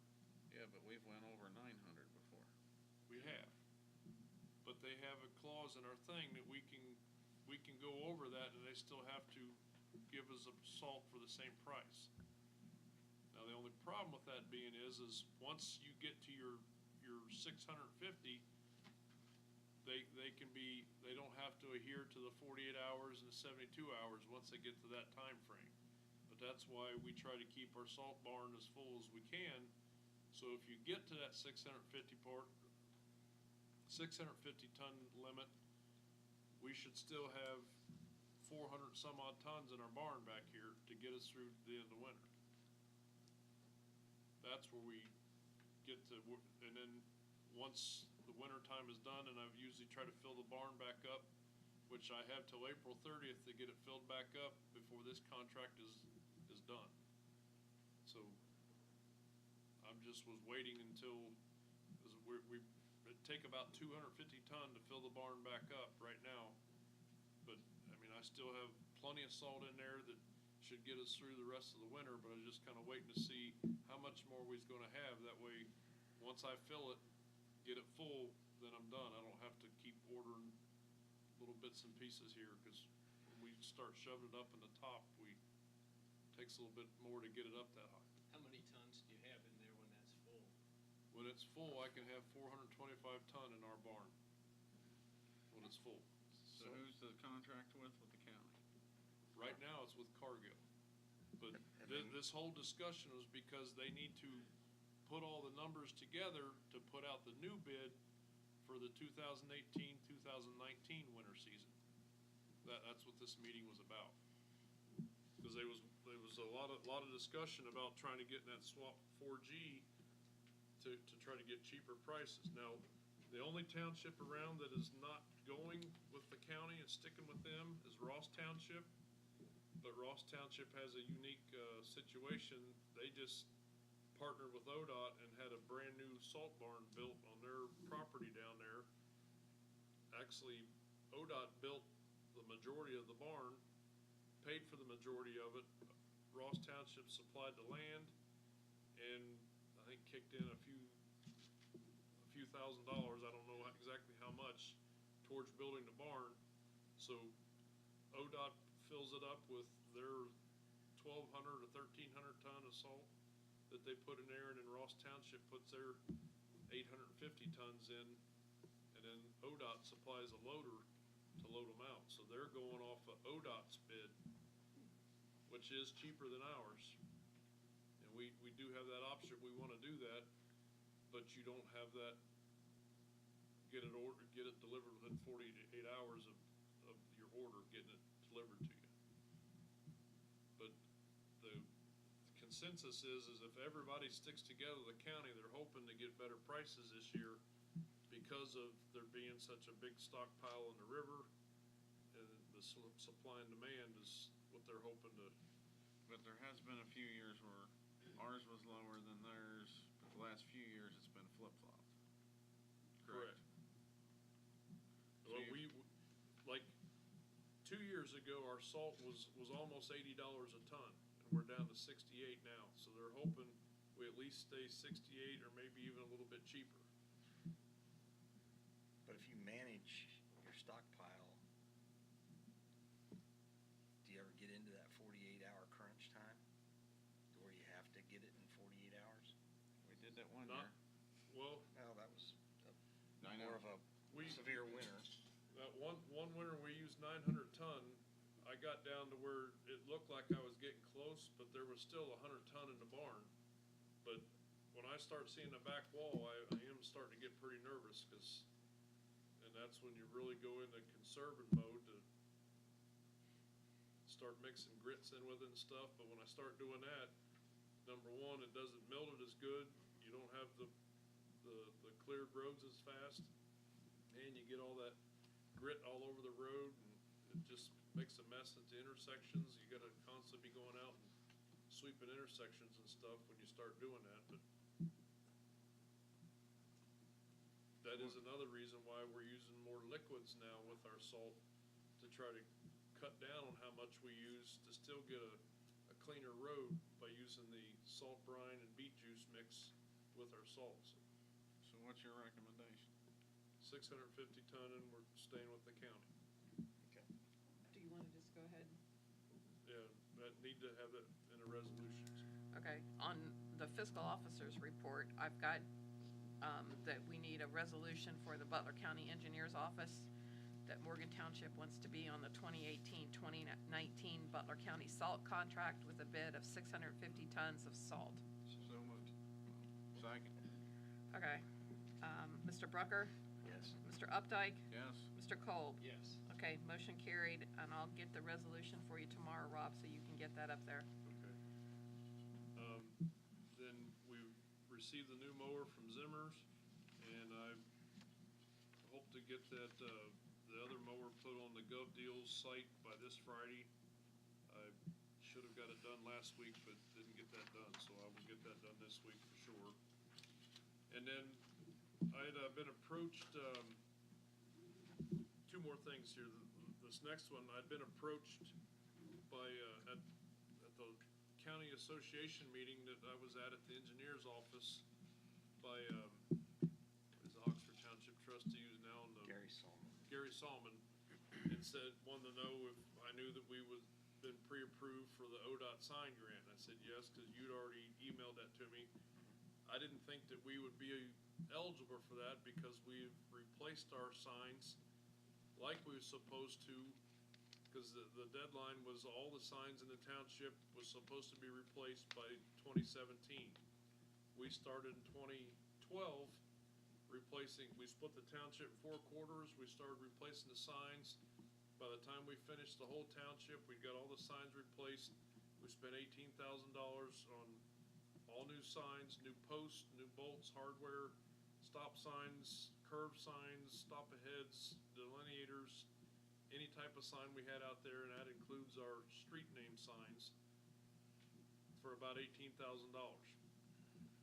Well, I was told to go ahead and apply for this grant, replace all those signs again, and just the ones, but also when I do this, there's a new thing about a curve study to get additional signage put up on curves, like chevrons and arrows, to try to help people get around curves. And that is because what made Morgan Township eligible for this grant was there's a township crash study by severity was done by the state, and this paper here, I got last year's and this year's crash studies here, and the last couple years, and one of them being the crash that just happened on Lehigh Road with its severity, was one to help put us over to make us eligible. The other thing that made us eligible was each year the state had handpicked, based on these crash reports, townships that were eligible for the grant, and there was over 300 townships that did not take advantage of it. Now, the one stipulation of this is March 28th, I have to go to Columbus for a 2-hour meeting, a pre-bid meeting, which they go over all the stuff that you have to comply with in order to do this. So I've got myself set up for that, to go to that, to see about replacing all of our signs and to, I'm hoping that by the time this is due June 8th, by the way, I'm hoping by that time that Greg Wilkins was putting a contract together to do this study for all the curves and stuff, to put additional signage, hoping to have that together so I can include that in this grant to replace all the signs. And this was, Gary Solomon said Oxford Township did this. They did the same thing we did. They replaced all their signs like they're supposed to. They got the grant last year. They went ahead, all the signs that they'd put up the 4 years prior to that, they took them down, put them back as spares, so if a sign is damaged in a wreck, they had one to put there and put all the new signs up. So, just so you know that I'm pursuing that, and hopefully, all that'll work out, but that's, like I said, that grant is due June 8th, so I'll be working on that. And then also I spoke with a Bernie Robin from Howards Creek Road, and I'm sorry I didn't write down the address, but we spoke with him when Darrell was still trustee. Darrell and I went down and spoke with his neighbor Roy. You remember that guy down in Howards Creek that was all bent out of shape because of the creek flooded his yard and corn stalks washed across? Well, his neighbor just to the south of him is named Bernie Robin. He's got a place that holds water. He can't grow any grass there, and he wants help draining this water issue here. He wants us to put another culvert under the road like we did for his neighbor, and I don't believe that is feasible to do when his neighbor's got a 12-inch culvert pipe within about 60, 70 feet from where this water hole is. Well, if I remember correctly, he paid for all the materials, we just put it in. That is correct. The neighbor did on his property, Yes. but it was supposed to be to where any of the other neighbors could tie into it if they wanted. Well, he had said that none of the other neighbors wanted to. This Bernie Robbins said he was never given the opportunity to. Any case, I gave him all 3 of your phone numbers and told him he needed to call you. I've talked to both of them numerous times on this. Well, didn't he add dirt to that hole? He did, and then he dug it all out. Okay, why did he, never mind. I don't know. So in any case, Alright. I told him, I tried to get him to come to the meeting to talk here, but he can't come to meetings on Tuesday nights. So I told him to call, I gave him all 3 of your numbers, and I said, you can take your pick of who you wanna call, but, I said, this is something we need to get the trustees involved with, cause the board of trustees has to approve whatever I do there. I can't just go in and do what I want there, because We're on private property. some of too. it is on private property. Right. Yes. Okay. So, just giving you the heads up. Anything else for Rob? Is that water is not coming across that road? It's not coming out of that creek bed, that creek? Not all the time, no. Channel. Only when It has. It has when the creek is flooded and it backs up in a culvert up the street. It backs up a little drainage ditch. But we also had 9 to 12 inches of rain upriver that time that it did it, I mean, within a couple hours. but Bernie says that even on just the regular rains, all the water comes off the road and fills this hole in. That's because it's the low spot. And it is the low spot, but it's not all coming from the road. And he says that since we blacktopped the road, the water can't drain off. We haven't double raised chipped the it. road that much that it, Okay. this is, unfortunately, this is an issue that's Was going on quite some before I time. even become a trustee. Let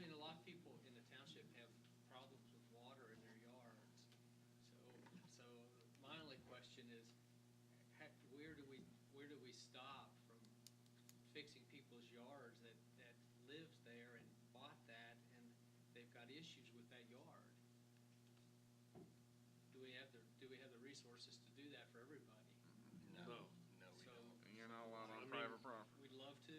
I guess don't that's see why us this doing issue has taken on so long, because we've tried to say that this is, you need to work this out with your neighbor, but apparently that ain't working, and now he wants something done like the other neighbor got, so.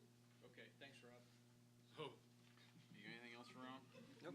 The only thing else I got is I'd like you to keep looking at the, I can't think of the name of them now, the tar spreaders, tar distributors, tar distributors. If we come across something decent, bring that, and we'll go from there. I mean, 'Cause, I've got a whole bunch of different ones, different price ranges. Some of the cheaper ones, are appealing, but I don't know if they're really, if we're gonna get into this, if we wanna get to that, but, my thought is you get something decent, we get something that's gonna work and do, don't buy cheap, because if you buy it cheap, it's not gonna do what we need. I'm not saying going out and spending a ton of money, but that's something that's gonna save us money by us doing our own roads. Cause you figure if we do 2 or 3 miles, we've almost paid for it. What we saved in the road just in 1 year. we might need to do a little bit more. Maybe a little bit more, but you do that a few years, it paid for itself.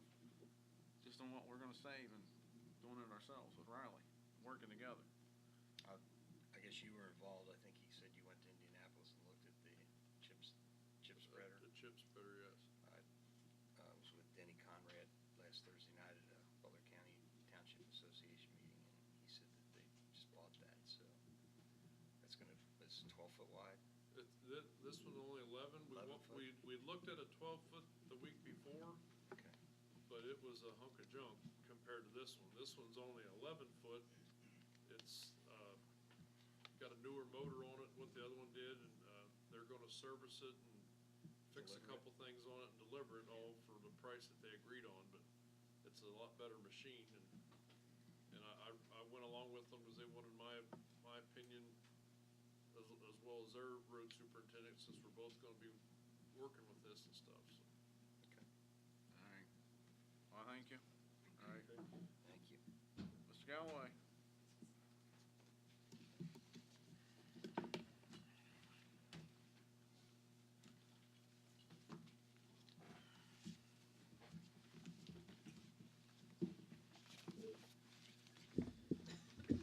Okay, I'll start off with the Township Administration.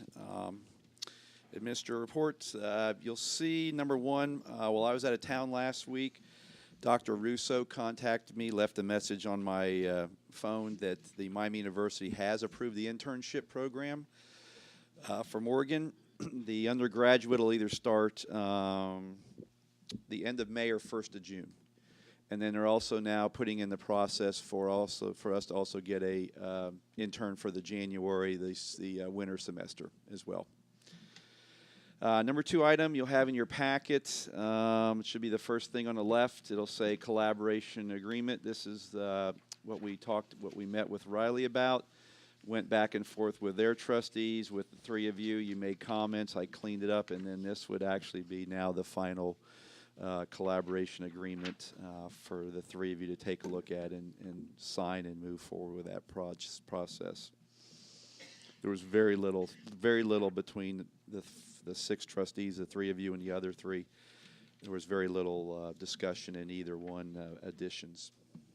Do we have to make a resolution to adopt this? Yep. Okay. I'll read it. Okay, I'll make a resolution to adopt the collaboration agreement between Morgan Township, Ohio and Riley Township, Ohio. The collaboration agreement reads, "We, the undersigned trustees of Morgan Township and the trustees of Riley Township, upon the signing of this agreement, agree on a collaboration of road projects within both townships. This agreement will serve as an as-needed service when Morgan Township and Riley Township resources are available to perform collaborative road project work. Both townships will support and assist each other with equipment, manpower, and other identified resources in the effort to streamline road projects and save townships funding through collaboration. Clarification and condition to this agreement follows. Number one, at all times, the employees of each township will remain employees of that township, and any and all benefits, including workers' compensation, will remain the sole responsibility of that township. Number two, each township retains sole responsibility for its employees and equipment and holds the other harmless from any loss, damage, or expense. Number three, each township is responsible to comply with all laws and regulations of any state, federal, or local government organization having jurisdiction. Neither township will be responsible for the other township's adherence to these laws. Number four, each township will be responsible to supply materials to include fuel, stone, rock, tar, and any other materials for that township's road project. Number five, employees of both townships are authorized to operate vehicles, machinery, and other equipment for either township.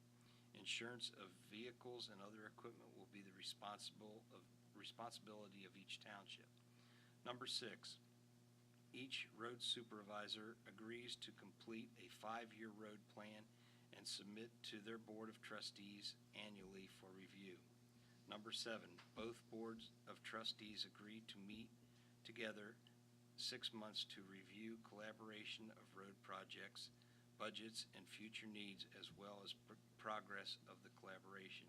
Number eight, all financial responsibilities for any and all township road projects are the responsibility of each township. Number nine, this agreement is an at-will relationship between Morgan Township and Riley Township to cover any unforeseen events. Number 10, this agreement, when signed by representatives of the participating political jurisdiction, shall be in effect and shall supersede any existing or prior agreements, oral or written, and shall remain binding as a collaboration agreement until either political jurisdiction submits in writing to the other to be removed from this agreement. The collaboration agreement is in effect for the undersigned political jurisdictions when their representatives set their hands in agreement to the said agreement on this day of 2018. And it's signed by the Morgan Township Board of Trustee Chairman and the Riley Township Board of Trustees Chairman. I will second that. Mr. Brucker? Yes. Mr. Updike? Yes. Mr. McCole? Yes. Motion carried. Nice job, Chief, or Township Administrator, for doing that. You're welcome. Thank you.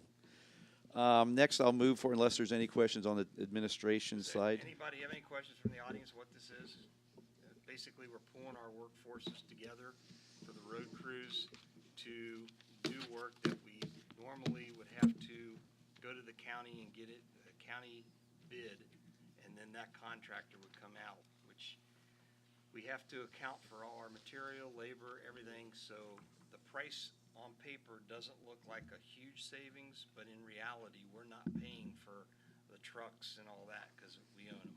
But all the equipment and everything that we have to itemize for the Butler County Engineers Office to be competitive with the other companies that would actually, like Barrett Paving and other companies that do this for a living.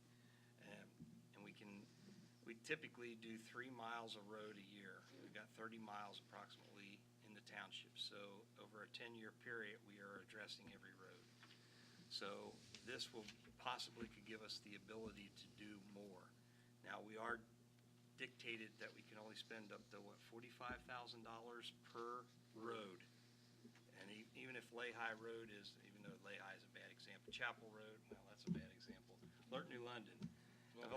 Any road that's over a mile, it says we can only do $45,000. And typically, $45,000 going through the county equated to 1 mile. So we could do, we set aside enough money to do 3 miles of road every year.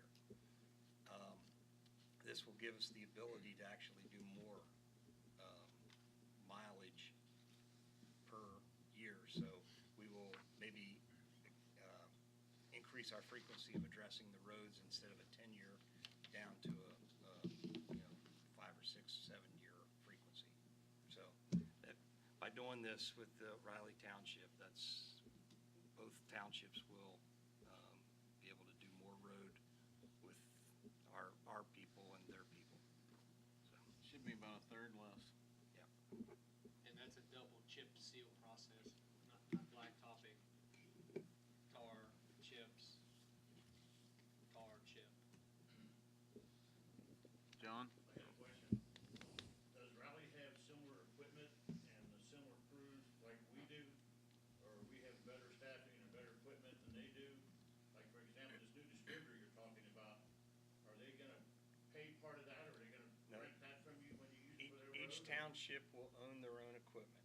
We're not going to jointly own anything, so They own things that we don't have, that we need to do it, and we own things that they don't have, so it's kinda, we're both bringing we're both things bringing to the up party. things, and we're both bringing, it needs both of us to do one job. And man-wise, when you take their 3 and our 3, it's just about the right number to do it. And then we go do theirs, they come do ours. We also have, I can't think of the thing, the grinding machine, we can do the cut and rebase now. We bought a roller, so we can do that. They have a lot more of the the chip stuff that we need and the roller to do that. So it's kind of a collaboration of both of us, which also opens us up for more grants for approvals, because now we can show that we have collaboration with another township doing more work, so that's another bonus moving forward. Which, as Rob and Riley's projects start to go, we need to document that, the cost savings and all that. That'll help when we write USDA small rule loans for additional stuff. That's the collaboration. So we just need to start documenting that when we do that, cost savings and things like that, and then we can write that into the small rule loans, grants, not loans. Okay, going to move to the fire report. I'll start, and then I'll let Chief Griffith come up here and finish with the run reports for the year. Number one item, motion for firefighter EMT Eric Weiss for his 1-year anniversary effective 3/11/18 at a 30-cent hour raise to $13.80 an hour. So moved. Second. Mr. Brucker? Yes. Mr. Updike? Yes. Mr. Cole? Yes. Motion carried. That's 32, right, Carol? 32. Okay, thank you. Number two, motion for firefighter EMT Justin Brim, his 3-year anniversary effective 3/11/18 at 15 cents an hour for a raise to $14.10 an hour. So moved. Second. Mr. Updike? Yes. Mr. Brucker? Yes. Mr. Cole? Yes. Motion carried. Number three, so I've sent out to the three of you that we'll have our workshop on the 27th, our next meeting at 5 p.m. For the addition for Station 141, the addition, we'll have Dwayne from Accurate Carpentry, which has done a lot. He's probably done about 1.5 years of free legwork on this project with us, coming in and representing his expertise and knowledge. I'm meeting tomorrow with one architect, and then we already have talked to another one that will possibly be at that meeting. Jack Grove has advised us that we have to do both design and architect has to go out for 3 bids, where in the past you could get by with using it as a consulting fee and only using one. He feared that somebody will figure out that a government job didn't get bid, so he sent me the ruling the other day, the ORC basically. So we'll build a, what's that? And we have to do prevailing wages because it is a government job, so that will obviously raise the cost of the building. So we'll have that whole package together, and hopefully I'll give you the updates on grants and give you that update on that, some other things, and then hopefully we can kind of move forward and get writing the design part of it to get that out for the 2 weeks of bids and move the process forward, because we've had a lot of good news. Dwayne came out and shot the septic tank the other day, and we needed 2 feet of 2 feet of grade, and we have 2 feet 6 inches, so we actually have 6 inches extra to put bathrooms in the new addition. So that came out good. So that'll be 5 o'clock, and those folks have already been invited and confirmed that they'll be here. In your packet, we were in Franklin County, Indiana last night. In your packet, you're going to see, kind of looks almost like what you just read, but it says at the top, mutual aid agreement. And this is a draft that one of their commissioners from Franklin County met with myself and Chief Griffith about at least a year ago. It might have been longer now. In Franklin County, Indiana has suffered like everybody else has now. They can no longer staff a squad voluntarily. They try and staff 3 in the entire county. They can barely get 1 up for the entire county of Franklin County. So they've now had to go to the ways of paying 2 people to at least staff 1 squad.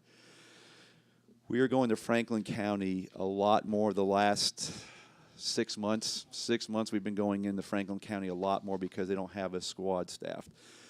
In the past, it was kind of a verbal, understanding to the point of when Commissioner Roberts met with us about a year ago.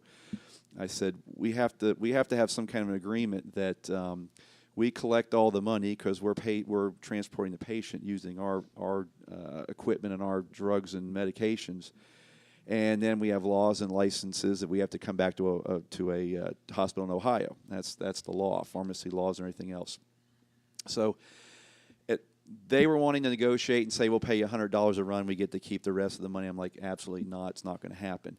So I wrote this up about a year ago, and it never went anywhere. It went to the commissioners, went to them. Now, Franklin County EMS is actually a private co-op. It just uses the word Franklin County, but it's actually a private entity that then is funded by Indiana or by Franklin County and the commissioners.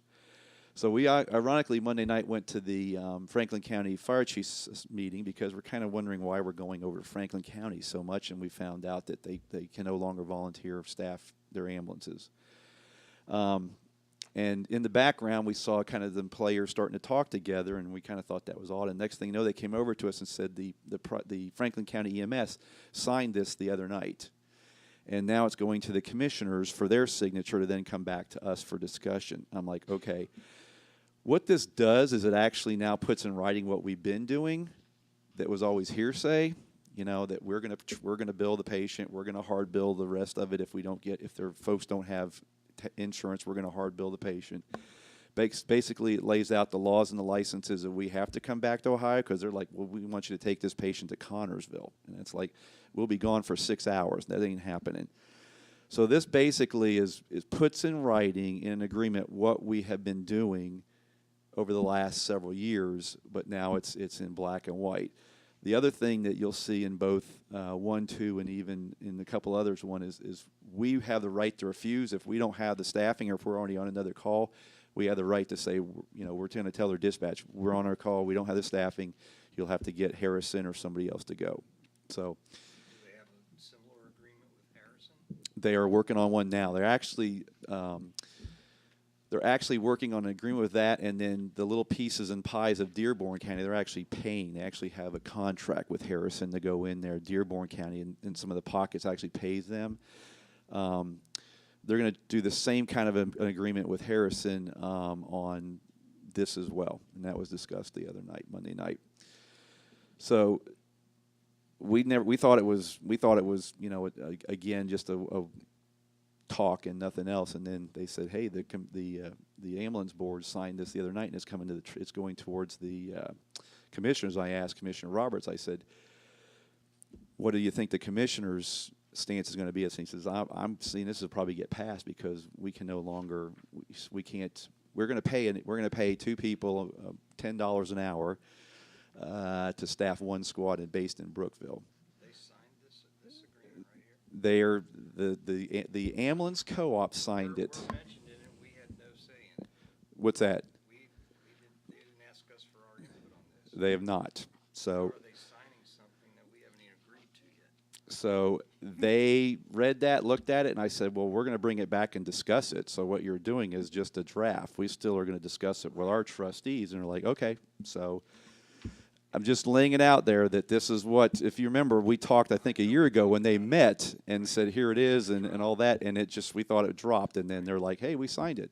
I'm like, okay.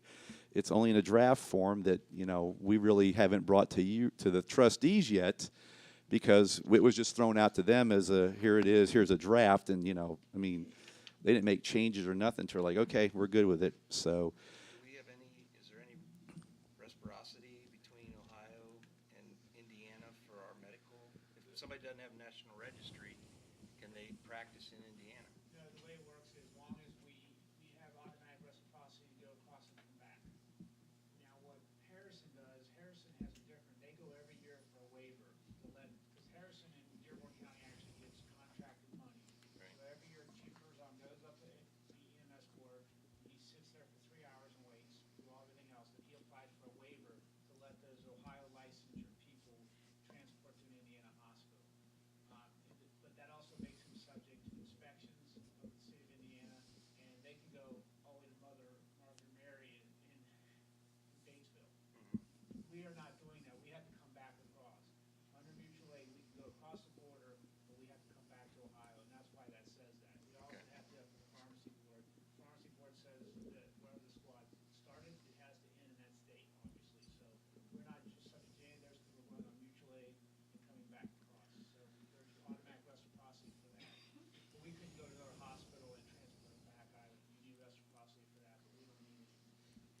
And the other issue is that they didn't like for a year, and we thought it was dropped, is I know it looks kind of bad in the middle of the road or whatever. We just had this happen 2 weeks ago, but by law they have to put their patient in our squad. We cannot jump into their squad because their squad is not licensed. It's not ALS in Ohio.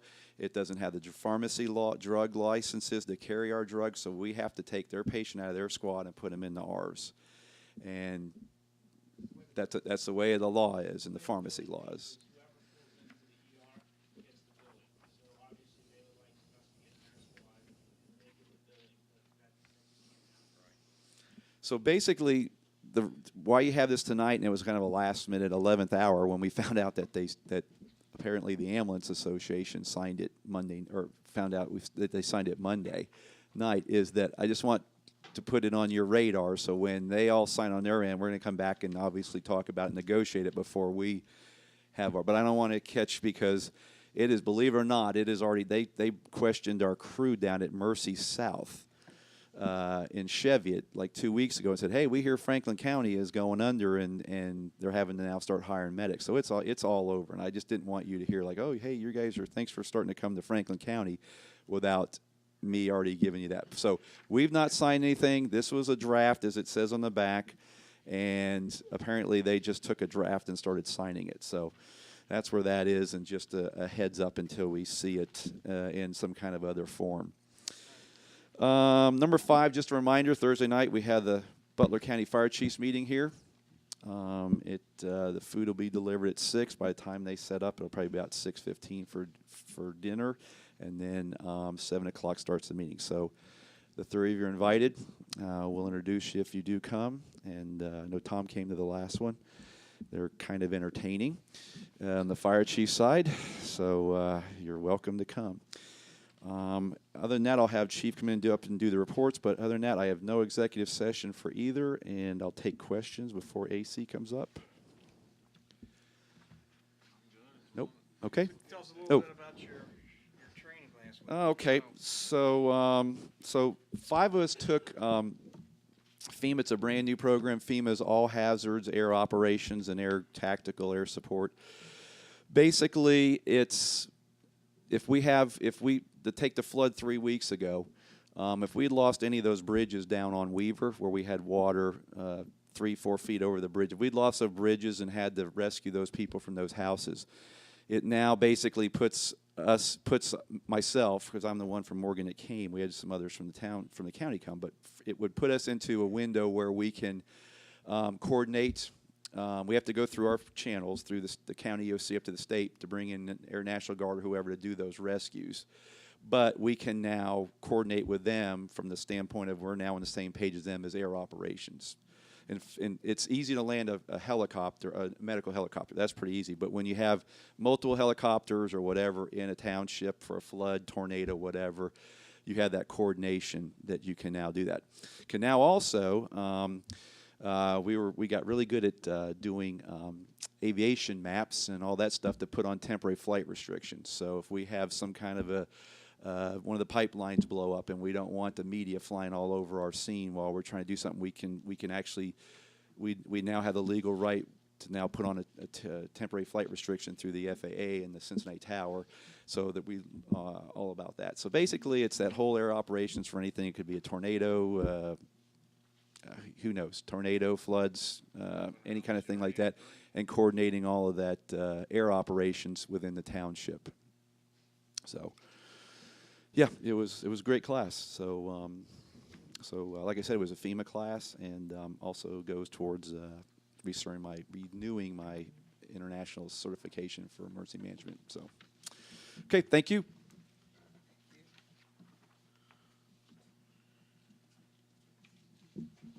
And the best part of that was we didn't burn anything down while he was gone. So I celebrated that. I actually got some sleep. Real quick, the numbers. No structure fires for the month of February. 2 less total runs, but more EMS runs in there. You'll notice our aforementioned intercept for Franklin County as they came down 129. Unfortunately, they stopped in the middle of the road. They were that hurried to get the patient into our care. We asked them to go to Baker's, but they saw our squad, and it was actually in the middle of 129 in California, just below California. So we did it right in the road because the patient was in dire straits.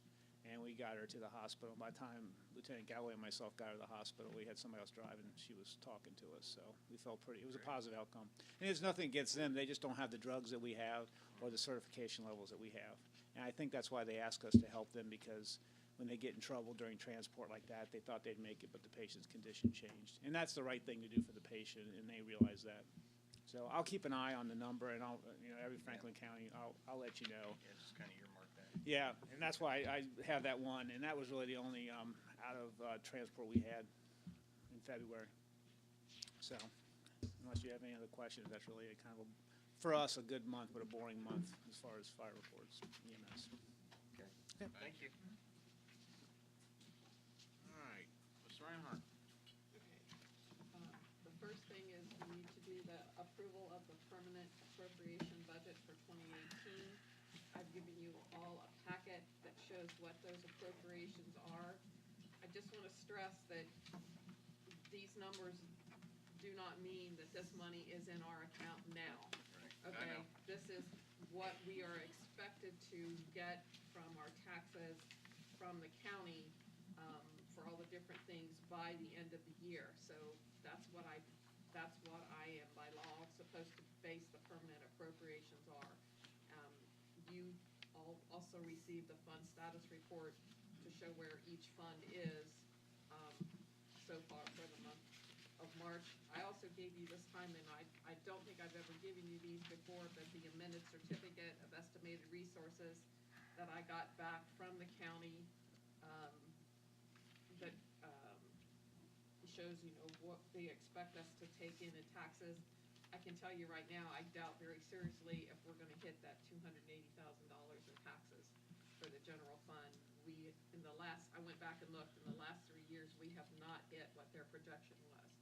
So, just to kind of put that out there. Those are all the papers that I got back from the county auditor, that everything that's behind what I put together, that came back from Mike Stein.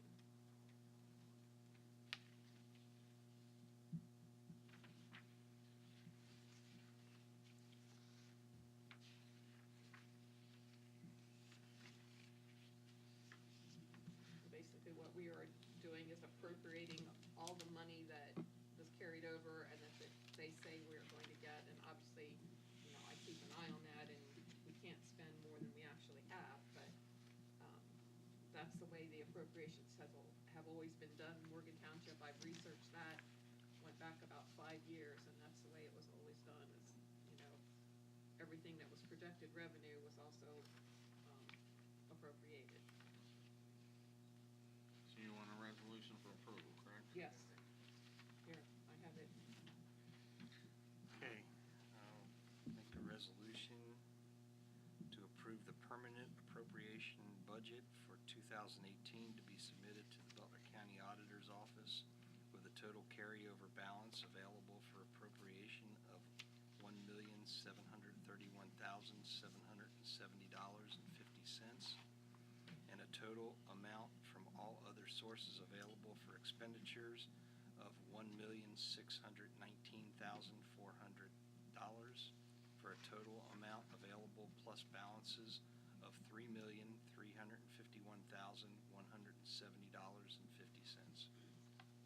Second.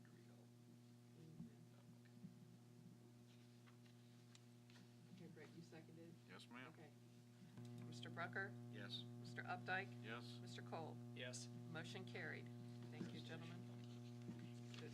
Resolution number is 33, right, Carol? 34. 34? 33 was that Oh, that's second right. May and Okay. Justin Brown. Okay. Thank you, gentlemen. All right.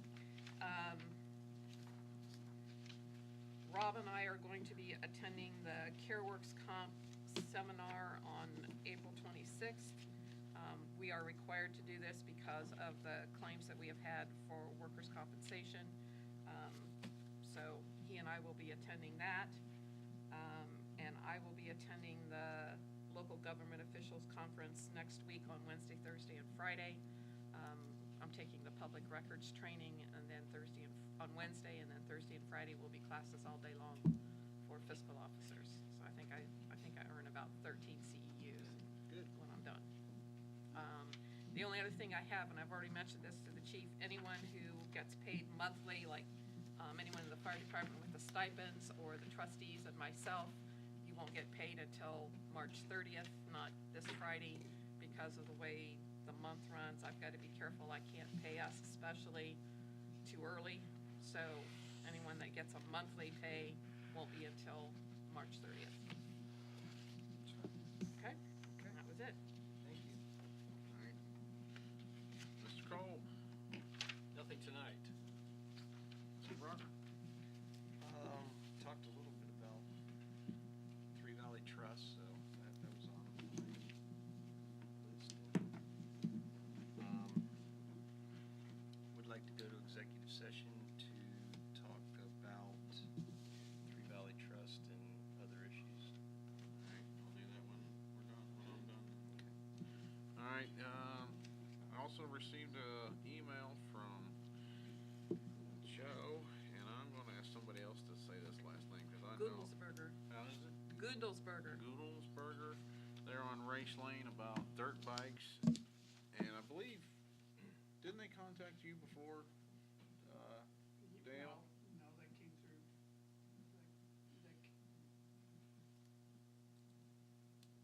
But they want to know if there's any zoning regulations and any noise regulations in Morgan Township, and I kind of explained that no, and, you know, most people kind of move to the country to be able to do that, and I said, well, are they riding at night, or are they riding at, you know, are they kind of, they're like, no, they're during the day, and they're good about it. I'm like, well, that's, you know, I hate to say it, I did it as a kid, my kids did it.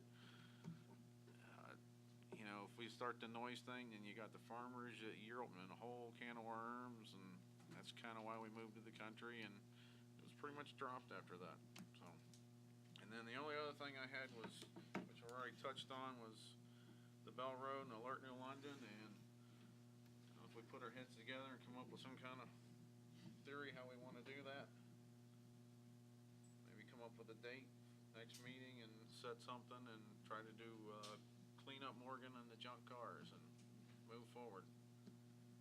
I think something out there posted and give people some notice instead of just coming with a hammer will come over a little bit better, a little bit easier, and let the other people know we're trying to do it as well, and hopefully they can spread this. Any other thoughts on that? That the word will spread.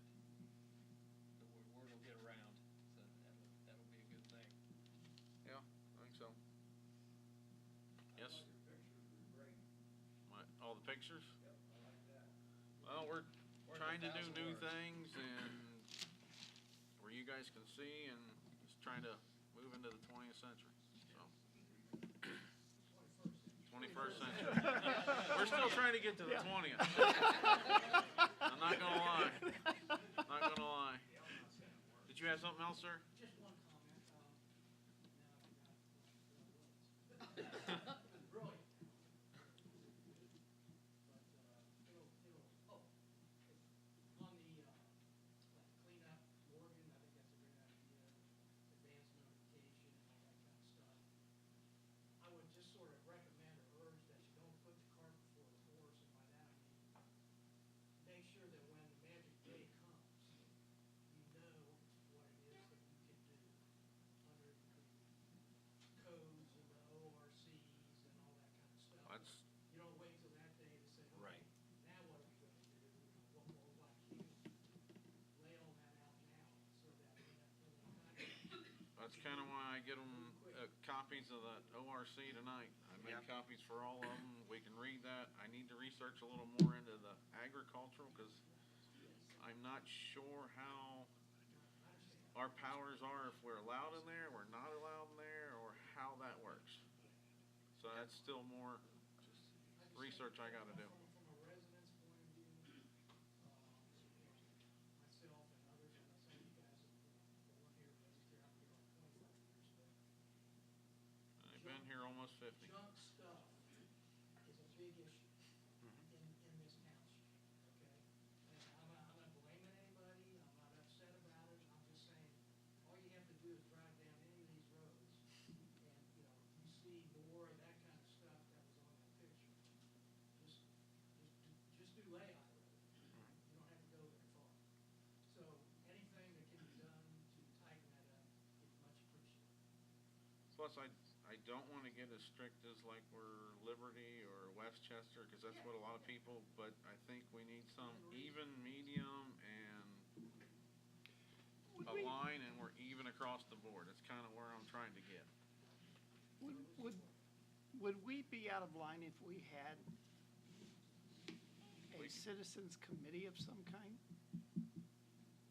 to work on this?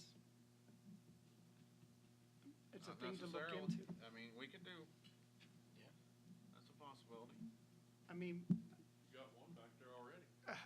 actually, we Maybe have two, two. from the way it sounded. Actually, we have two. Three, actually. Yeah. Well, if we make 4, we got the record to pull them away, but. I mean, Joe's already said he's not doing that. But, is it gonna be, by next meeting where I have everything? No, but I think it's get the wheels turning, see where and we may even wanna make our own policy to where we're only gonna go so far with this. We're not gonna get so nitpicky that we're, within reason. There's enough low-hanging fruit out there to Oh, yeah. focus on pretty early. There's more than you Low-hanging realize. fruit, low-hanging engines off of trees. I might be hated for a while, but it is what it is, so. All right, if you wanna do executive? Yep. I'll make a motion to adjourn to executive session to discuss Three Valley Trust Time. at 9:08 PM. Second? Mr. Brucker, Yes. Mr. Updike, Yes? Mr. Cole. Yes. We are adjourned to executive session. Let me turn the tape off.